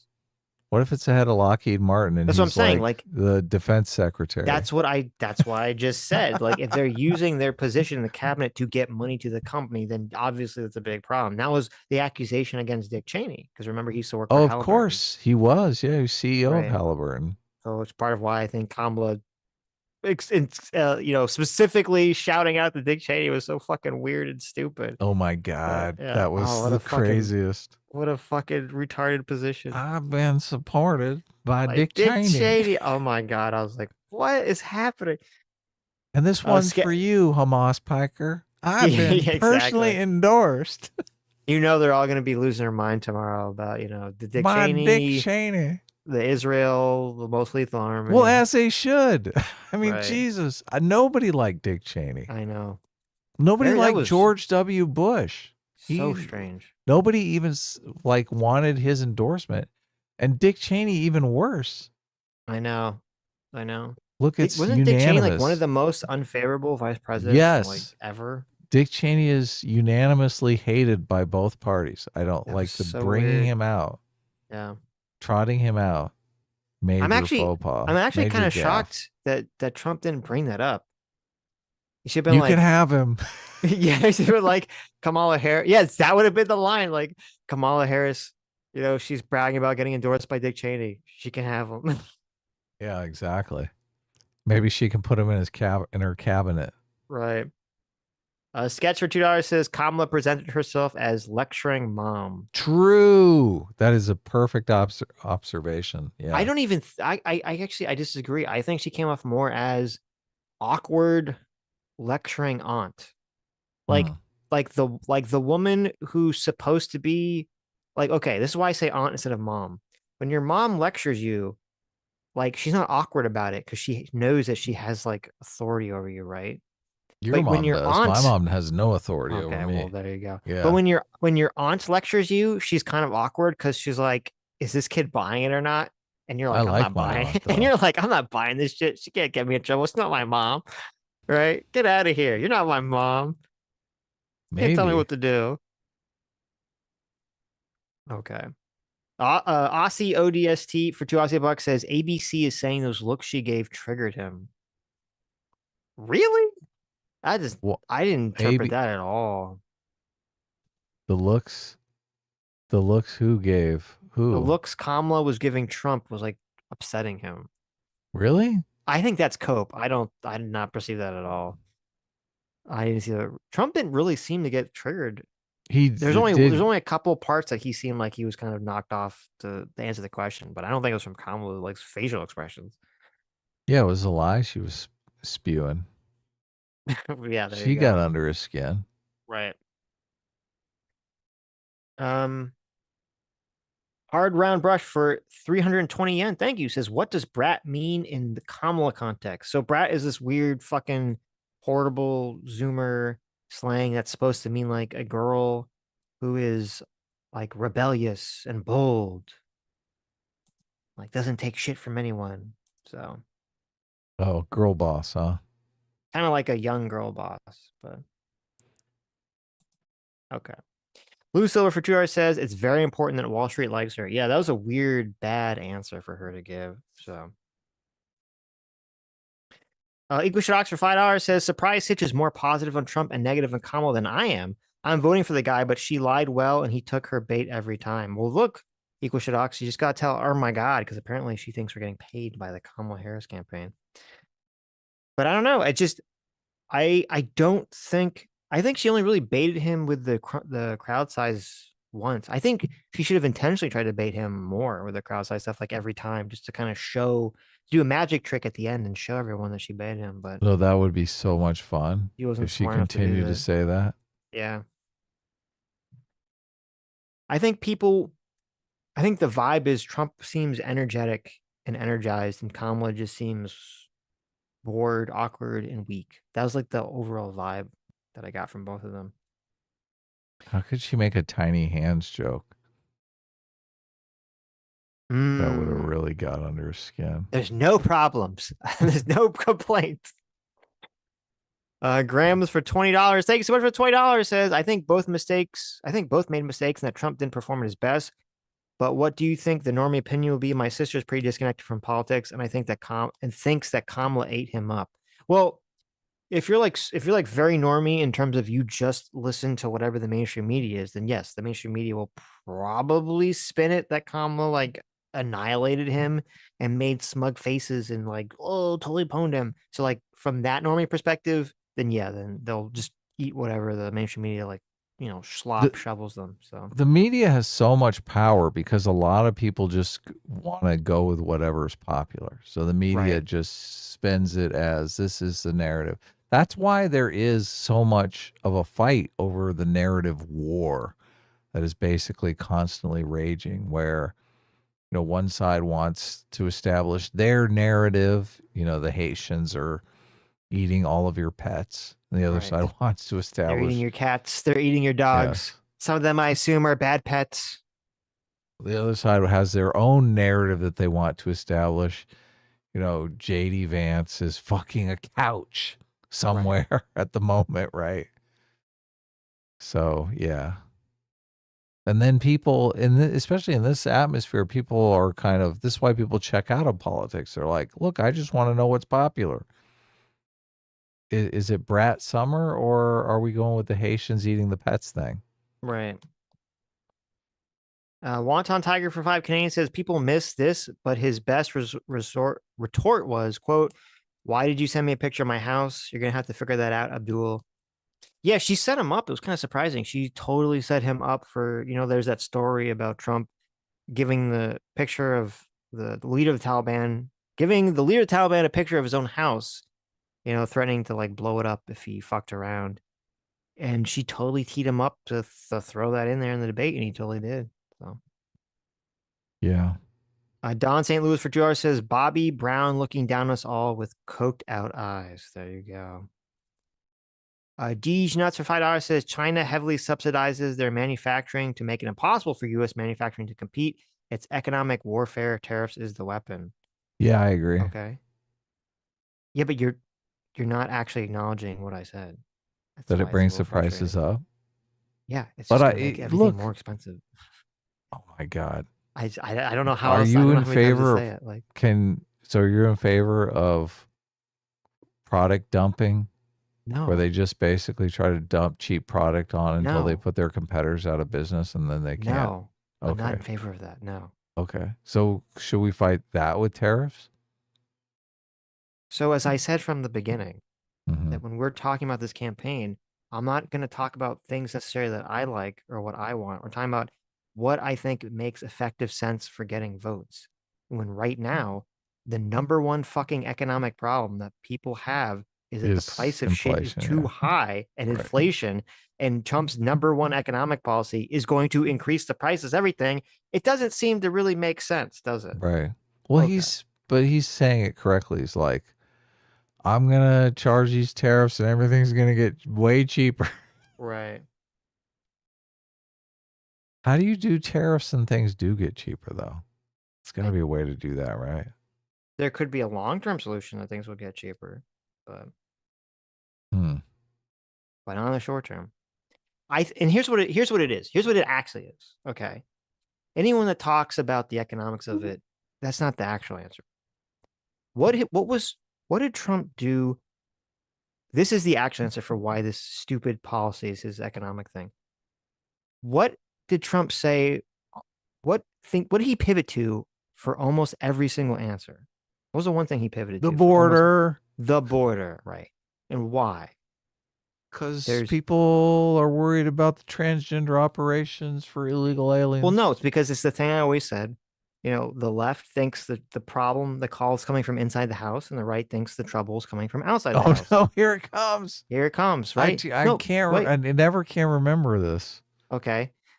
The right is concerned about the threats coming from external threats coming into our borders, right?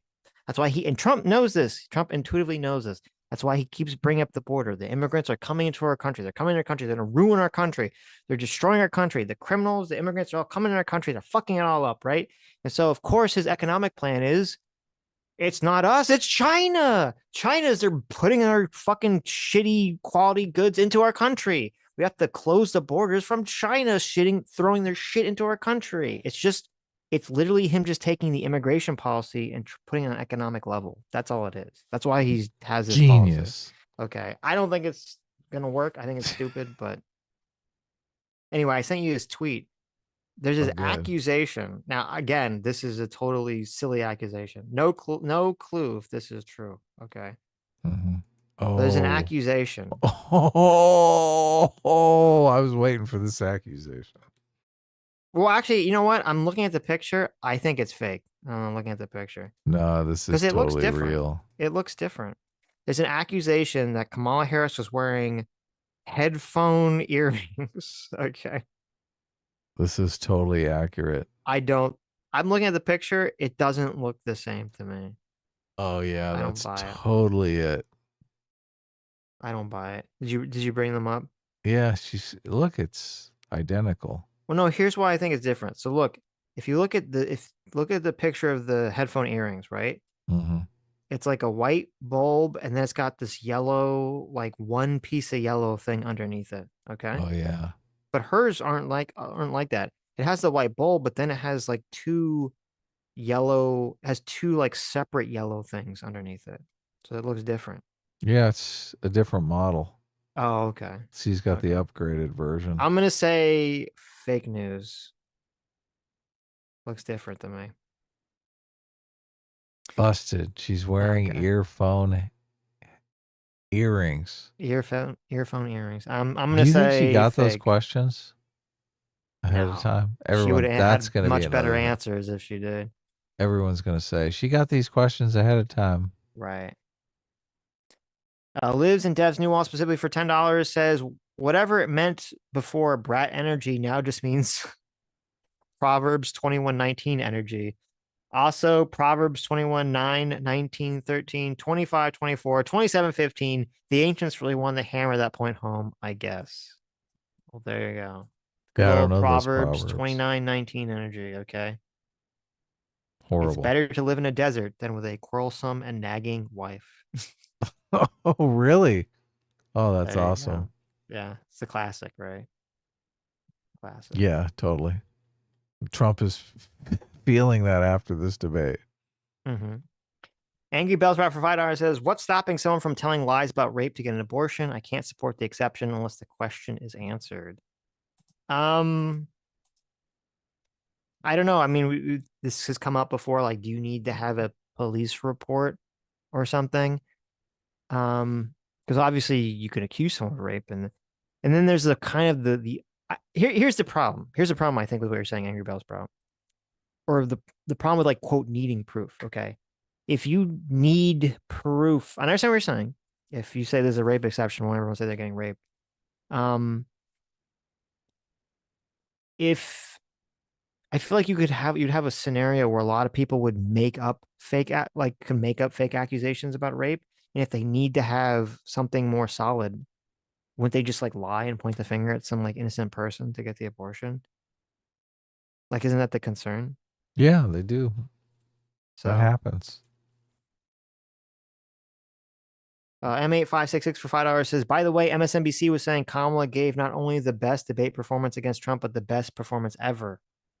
Did they fucking really?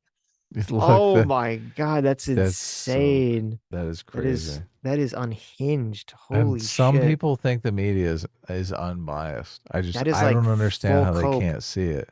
That is massive cope. Jeez. William Vance, thank you so much for 27 months of Discipline Equals Freedom. Says if inflation is caused by the tariff, but more jobs are created here, it's a net good because we need homegrown labor to fuel our market. Cheap imports help homeowners more than workers when we lack jobs.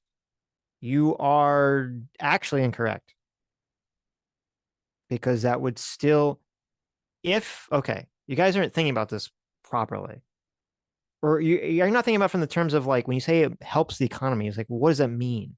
Like, would the health of the economy be overall better long term if we had more jobs in America and people getting paid, higher wages than, us buying junk from China? Yes, I agree. But in the short term, our price is going to go up or down in 4 years if Trump puts on 20% tariffs on China and a bunch of other countries. Prices are going to go way up. Because even if, as you're saying, well, then we'll have more jobs here. Well, what do more jobs here do? Well, that means that there's going to be more competition in the job market. It's going to raise the prices for labor. Again, just like we talked about with the Wisecrack people on Sunday, which is going to make prices go up. So there's no way it's not going to make prices go up. Stock for $5 says, quote, Adam isn't a Trump supporter. Fact check, misleading. Adam has repeatedly denied supporting Trump, but he is polite to people who are. There you go. Perfect. Right. You could work for NBC. Grendel Vat for $10 says Roe versus Wade is overruled by Planned Parenthood versus Casey, which denies an undue burden on viability, which is a sliding scale based on current medical technology. Quote, going back to Roe is a legal fiction.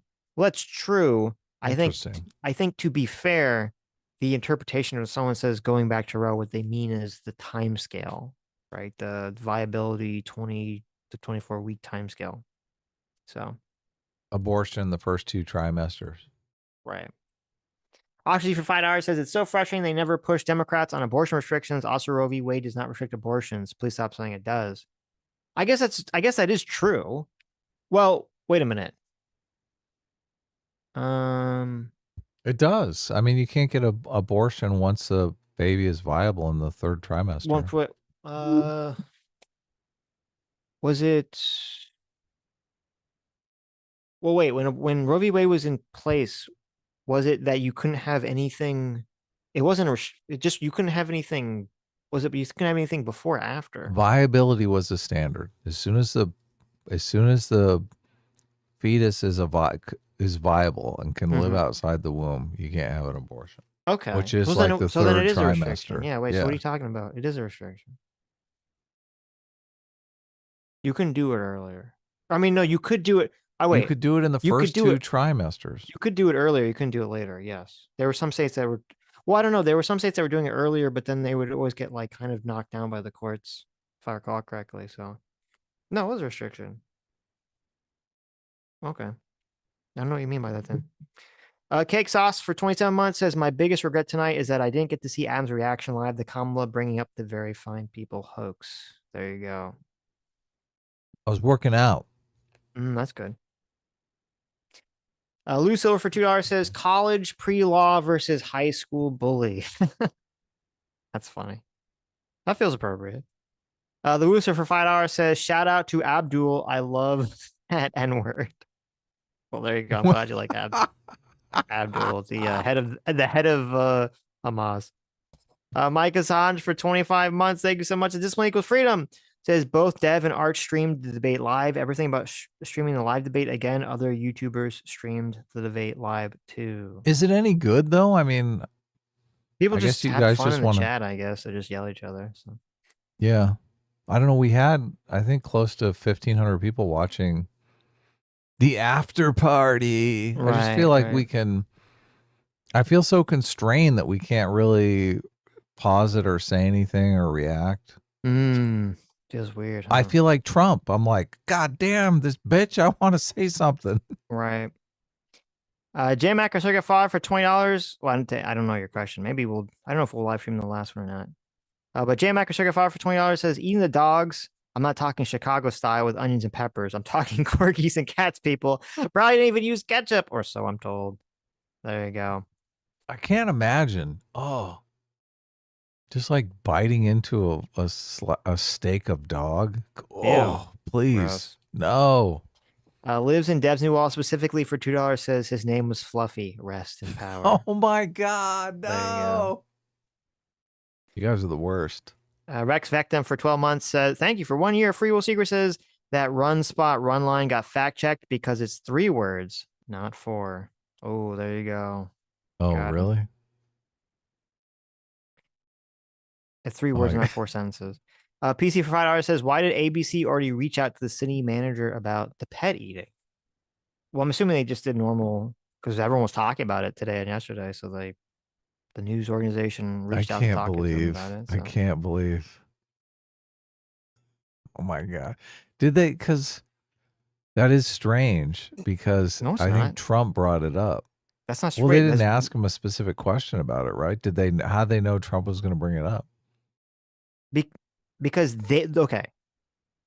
ABC is a major news station. They don't mean that guy didn't mean that he personally reached out. He means that throughout the day and yesterday, when people were talking about the petting story, someone at ABC reported on the story, and this is what the official ABC, line was on it. No, they knew Trump was going to bring it up. They knew Trump was going to bring up the pet. They story. called specifically. Okay. Gotcha. Sketch for $2 says time for Trump to invest in Dev's dollar meat store. There you go. It's no. True. Daily Dose for $5 says they're eating my pets and they're going to eat me. Oh my God. S class is best class. Thank you. Let's talk about prepping for $10. Thank you so much. Says, hi, I just joined, but I want to say between the people who support A-Team and those who support S-Class, there are very fine people on both sides. Of course there are. Right. And I'm not talking about the neo-Nazis or not the talking white about the neo-Nazis, the fucking retards in chat. I'm only talking about the fine people. Or the shadow supremacists. Okay. Lethal Strain for $2 says any other sitting president, and it's true. Did he say that? Did he say sitting president? Was that the little stipulation he threw on there? Oh, did he? I don't remember. Is that how he gets away with it? He says sitting president? Maybe. I mean, that would be a little sneaky, throw in there. So yeah. Lucio for $2 says it's election season. Crime is always up. Is it really? Is that like a thing? That happens because of elections? I don't know. I don't either. Let me see. Where's the transcript here? I'm curious if he said that, because that would be a little clever if he said sitting. I made a fraction of that, a very large fraction. It was he did. He said it twice. He said I got more votes than any Republican in history, which is true, I guess. And then he said he got more votes than any sitting president. So he said president/sitting president in history. So, okay, I guess that is how, so that answers your question. That is how he gets away with it. What is, because he was president at the time. He was the sitting that he president, got the yes. votes. Yeah. See, he's very particular. Very particular. Yes. So very sneaky. That is so sneaky. weak. Yes. That there is it is. so weak. Yep. That is so weak. Mm-hmm. You like that?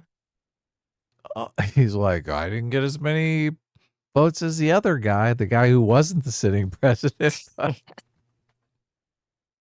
Drew Diamond for Jura says he received more votes than any sitting president. Yes, that was. Thank you. How he gets Look, thanks for pointing that out. Thank you so much. We totally missed that. Yeah. I love that you guys are in the know on this. Right. They You're know like, little tricks. Trump is pulling a fast one. Right. We still support him.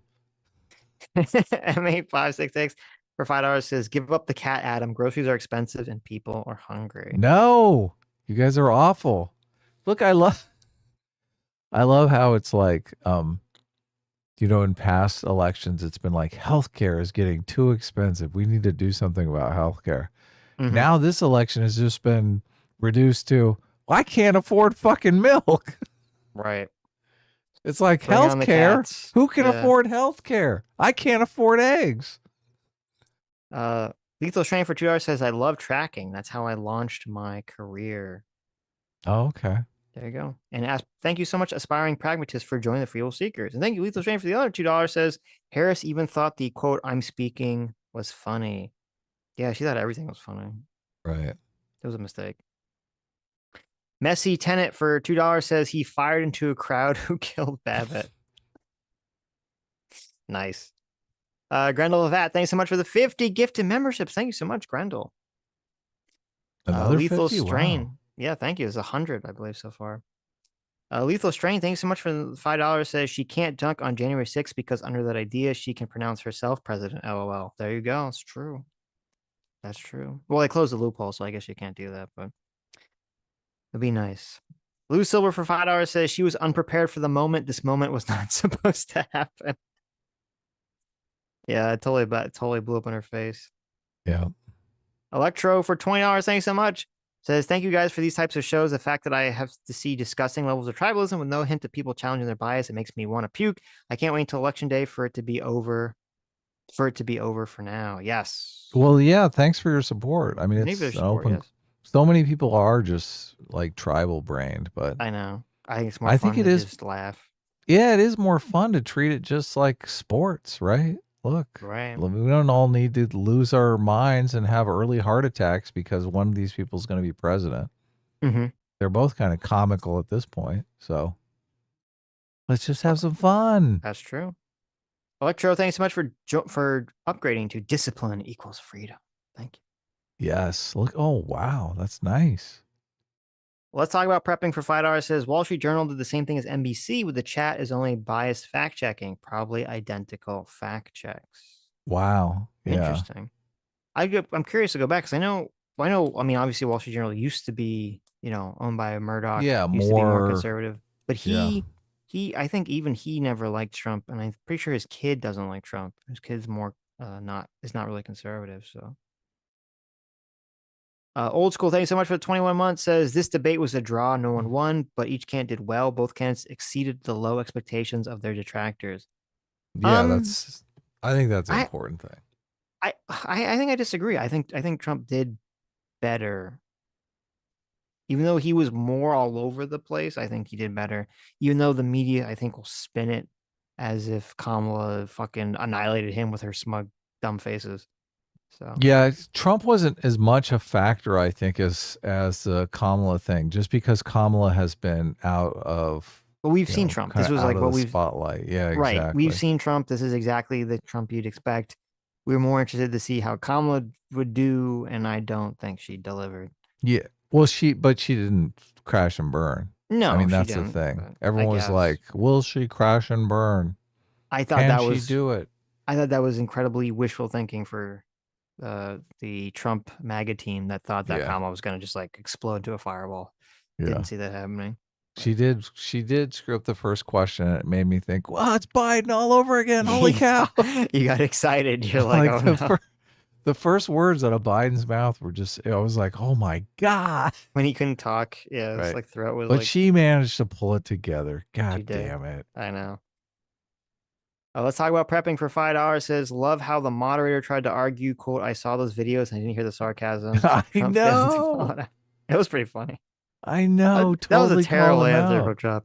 I was being sarcastic. It's like, were you? I mean, I listened to that. I didn't detect sarcasm either when he said that. I was like kind of surprised, but I'm like, oh, okay, it's interesting. I didn't detect the sarcasm in those. Did you detect the tapes, sarcasm, Adam? but... Oh yeah, he's totally sarcastic. What are you talking about? Oh, okay. No, of course he wasn't. Yeah, I listened to the Lex Freeman thing, and right. Yeah, no, he wasn't being sarcastic. No. He's like, I just missed it by a whisker. And it did stand out. Yeah.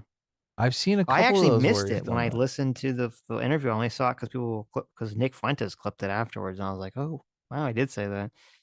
Well, and I think when he did the black journalists, he was said, I'm going to win or lose by whether or not you people how much you like me. Right. And I was like, wow, he's acknowledging that surprising. he could lose. I wonder if he's going to talk about the Kamala COVID origin thing. See Oh, yeah. tomorrow. Kyle Petty for $5 says, if I had a time machine and went back and prevented the Big Bang, would that be immoral? No one is hurt or harmed. I love A-Team and S-Class. What do you mean? If you go back in time and prevent someone from being born, you are harming them.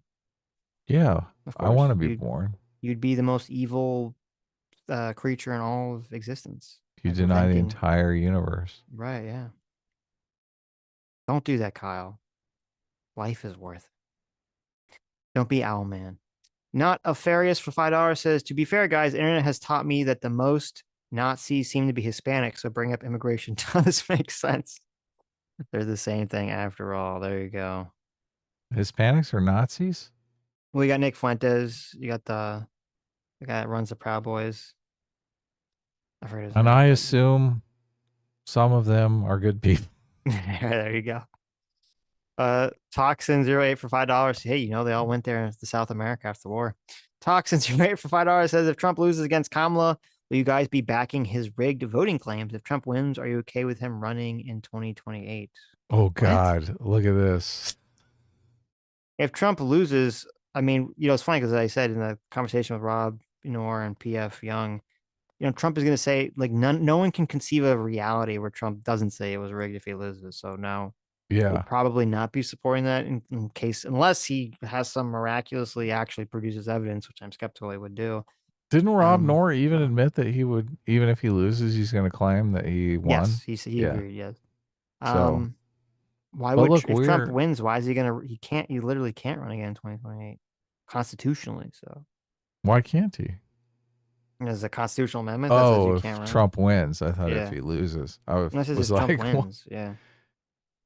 Yeah, obviously not okay with him running in 2028. I don't think he's going to run in 2028. So, Sure. Send me, if you guys have any fucking dumb tweets, send them to me. We'll talk about them tomorrow, not tonight. But yes, send Curtis lots of M dumb tweets. for 279 Canadian says at 1 hour and 2 minutes and 45 seconds. Listen carefully. Hilarious big slip.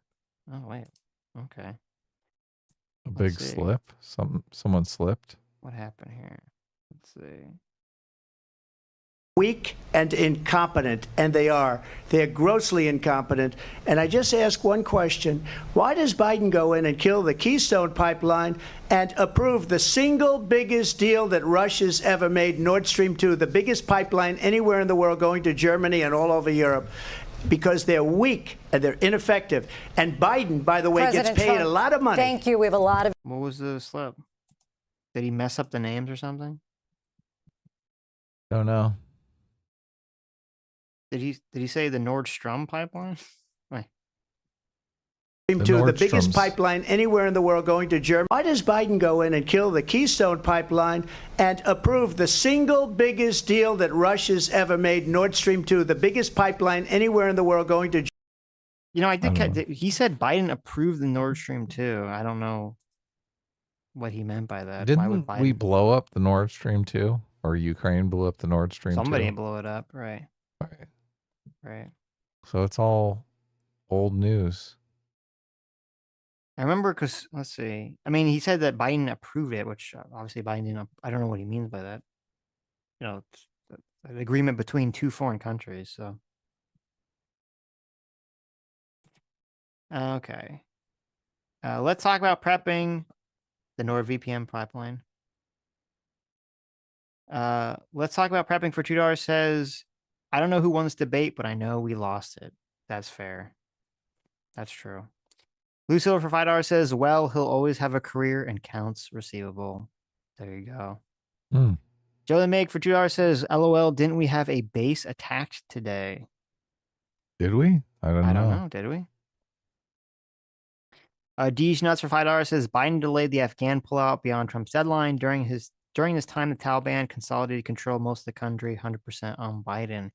There you go. Oh, I know it's delayed, but it's a bad cope from the Biden campaign to say that.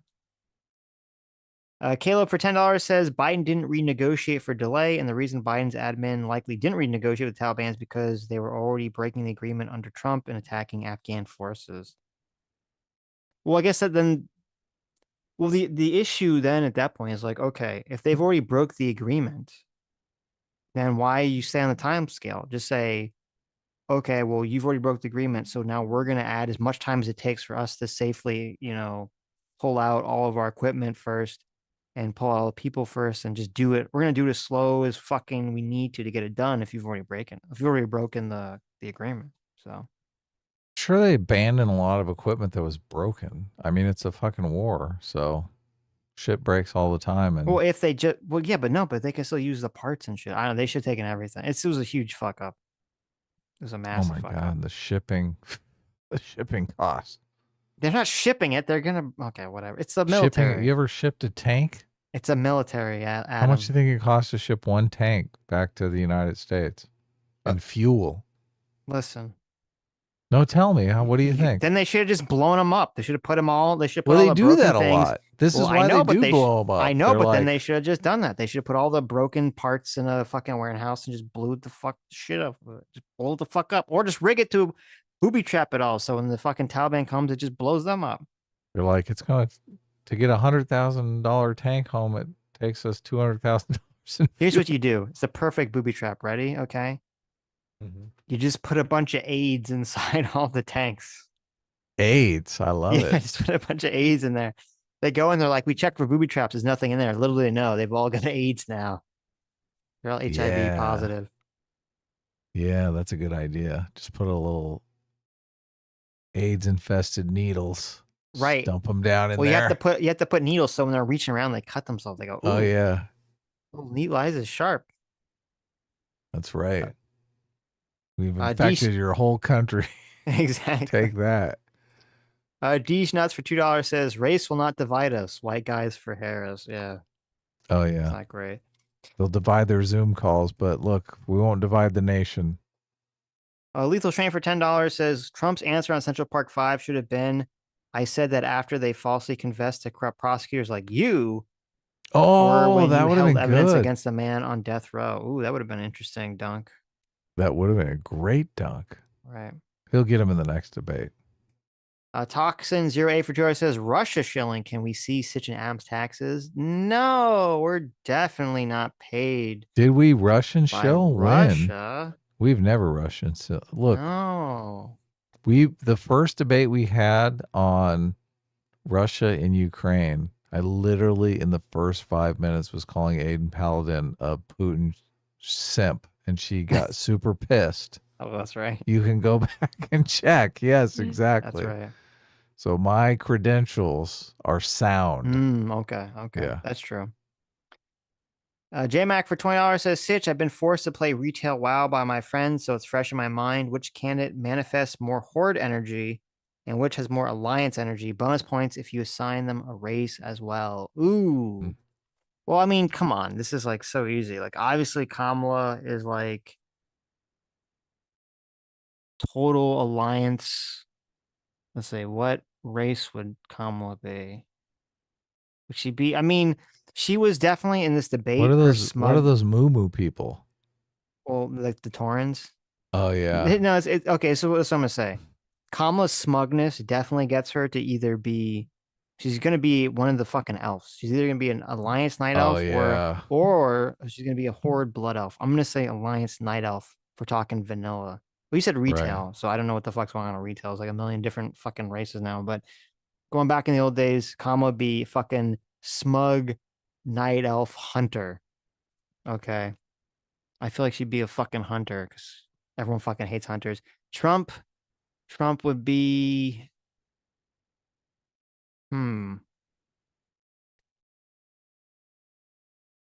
I feel like Trump is either an orc or a goblin.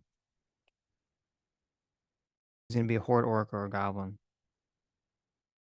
Time for Okay. a little light graphic design here. Kyle Petty for $5 says, Sitch, can you remind me of your reasoning for not believing in simulation theory? I remember thinking it was good, but don't remember it. Oh, okay. My reason for not believing in simulation theory is that the second you turn on the simulation, okay. Actually, just how about this? I'm tired. It's 2:30 in the morning. Remind me No, tomorrow. I don't want to talk about this we now. have to go into simulation theory No, now. no, I don't want to talk about simulation 45 theory at 2:30 in the morning. 45-minute detour No. right now. Remind me tomorrow. Okay, I'll give you my answer again. It's too long for me to explain now. Lives in Des Newell specifically for $5. Says, "Oh God, what happens if Kamala Harris gets a Sonchu medal?" Oh, well, I'm pretty sure then the second coming happens. Oh, that The would be Antichrist is great. reborn or something. Look at that. He already did the lawn sign. The There you go. Sonichu medallion has to be next. Lucio for $10 says the moderators come on hilarious. Every leading question for her was so positive, and every leading question for him was, "Why are you such an asshole?" That is true. True. That is true. It's weird because they asked her tough questions. Some of them they asked her tough questions, but yes, then they had those like very like ridiculous leading softball questions they threw at her, and all the other ones were like super charitable to her and super like, Donald Trump, why are you such a piece of shit? Joe the Make for $20. Thank you so much. Says the fact that the mod gave her zero pushback on the Afghanistan withdrawal, despite her being the last person in the room, is it despicable as her claiming the U.S. soldiers aren't in active combat zones. There you go. Terrible. What's the takeaway? Thank you for $20. What's the takeaway for $5? Says Kamala's coach was the Winona Ryder face meme from the awards show when Hopper was going on about social justice. There you go. Mr. Ubercross for $5. Thank you, Mr. Ubercross. Says the narratives on X are number one, that Kamala beat Trump. That's funny.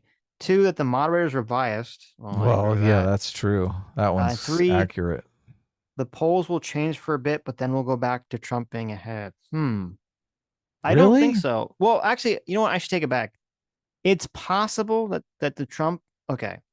I had predicted that I think Trump was going to benefit from this slightly, or just it would just continue trending. But I guess I was thinking about it like if everyone would see the debate. What I didn't consider is obviously if the media just like really pushes that Kamala won, like meme, that could have an effect on people. So that would actually make sense. That would actually make sense. That they would be some kind of artificial like bump for Kamala from all like the manufacturing consent, and then it'll kind of go back to a norm at some point.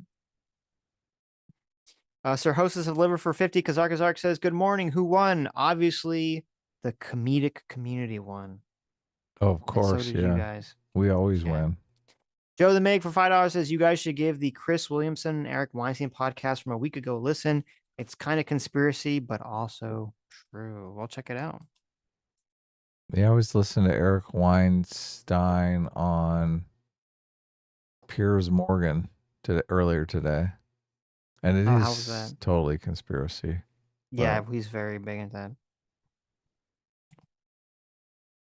that. Mike Mills for $5 says, "Why does Kamala have to pick one race when she's literally both black and Indian?" See, she should go for the twofer, Adam. She should be a dual. Listen, we're talking about World of Warcraft. Okay, she can be a dual race, dual class specialist. It just she could be a night elf and a blood elf. It's like lukewarm for both of them, though. Right. No, but it's like both communities end up being like, "You're not one of us." Yes. You got You got to pick one. You don't have to pick one. Okay. You do. You could be biracial, you asshole. No. Lou Silver for $2 says she did fine and that was all she needed to do. I mean, yeah, she didn't do like horrible, but she's kind of like, eh. It's kind of like, ugh. Look, I agree with Lou. The story is she didn't fuck up. Okay. Which was all that was expected. Right. Kyle Petty for $5 says, "So would it be immoral to go back in time and abort Martin Luther King Jr.?" Of course that would be immoral. What kind of question is that? That's terrible. Why would you do that? You probably set race relations back 1,000 years. Right. Kyle. Terrible. You should go back and are there like drugs to encourage twins? What if Martin Luther King Jr. had an identical twin? Dr. Dealer for 2 hours says the fact that I haven't made the ballot on a single state will make my victory this November all more surprising. The Diddler and nobody else ticket for president has not lost this debate. There you go. Arithmus, excuse me. Arithmus for $2 says you guys are incorrect about Roe v. Wade. It did not have restrictions on how late an abortion could be performed, only on how early it could be performed. Third trimester abortion could only be restricted by state law. Oh, okay, there you go. I knew there was something about one of the directions, but it is How early it could be performed? What are you talking about? Wait a minute. Yeah, wait. What am I talking about? That doesn't make any Wait, what sense. the fuck are you talking about? Wait a minute. Like you can't have one before the baby's conceived, obviously. You could have one as early as wait. Okay, now I'm confused. Wait a That minute. That doesn't made make sense any when I read it, but sense. now, yeah, no, now it doesn't make any sense. Don't fall for it. You're being gaslit. I'm being Sitch. gaslit. I feel like I'm being gaslit. It's here. 2 a.m. They're gaslighting you. They always do this when it gets late. Well, no, there was something about I thought there was something about like there's something there. My brain can't like I'm just too tired. My brain can't comprehend it. There's some truth there that they're trying to get at. They're just saying it wrong. Abort. Your brain's too Okay, tired. right. Abort the question. First trimester, states cannot regulate abortion except to ensure that the procedure is performed by a licensed doctor in a safe environment. Second trimester, states can regulate abortion if the regulations are reasonable and related to the health of the pregnant person. Third trimester, states can prohibit abortion unless it's necessary to save the life or health of the pregnant person.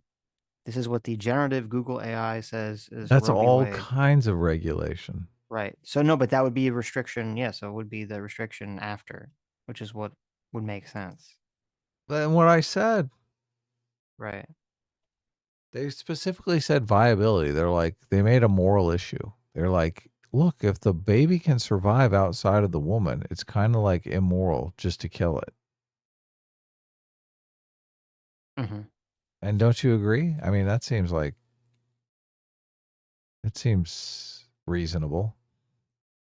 Sure. As I'm not in, listening. they have a I'm reason. trying to read something. Trying to I'm look being up. gaslit Are you here. Anyway, Googling- regardless of this restriction thing, obviously when Kamala said it, she was referring to the time scale. So, okay. Arithmus for $2 says Biden waived sanctions against the Nord Stream 2 pipeline deal. Then a month later revoked the license for Keystone Pipeline. That's what Trump was referring to. Oh, okay. That makes more sense. Okay. That makes more sense. Okay. Anyways. Are we still the most popular political podcast on the internet? Especially when you're eating. Ace for $10 says, I thought you guys didn't believe in the whole manufacturing consent meme, or is that only in relation to campaign financing? Are you guys interested in the Matt Walsh movie, Am I Racist? So I don't believe manufacturing consent meme. I just kind of saying it as like a joke. But I am interested in seeing that movie, and I believe I was shocked. I was assuming I would not be able to see it in theaters, but it actually is playing in theaters near me. So we can go watch that movie and review it. I think it comes out like in the 14th theaters or something. What are you, crazy? Oh, you don't want to be. Oh, I know you. You know, might get lynched in LA if you see it in theaters. But Yeah, you want me to die? right. You want me to fucking die? Will it be available on the Daily Wire website, or is it only available to be seen in theaters? I don't know. If it's on the website, then we could just see it there. But if it's in theaters, I'll go see it in theaters. I'm gonna be a pussy. He lives in LA. I might be able to just put on a trench coat and like a hat. I'll just wear my burqa. Right. DMS for $5 says, speaking of Martin Luther King Jr. in the Central Park 5 earlier, that reminded me of how much I hated them grossly quoting him. The Central Park 5 people quoted Martin Luther King Jr. Well, I don't know about that. That's terrible. Yeah, I don't remember that situation. Anyways, just a little bit before my time. All right, this was a great show. This was very entertaining. We had a lot of viewers today, so a lot of you seemed interested. So, and very generous with your super chats. Yes, thank you guys for showing up. Thank you for your incredibly generous super chats. We'll see you all tomorrow. Same Kablam time, same Kablam place. We'll check out what the fallout is. Yes.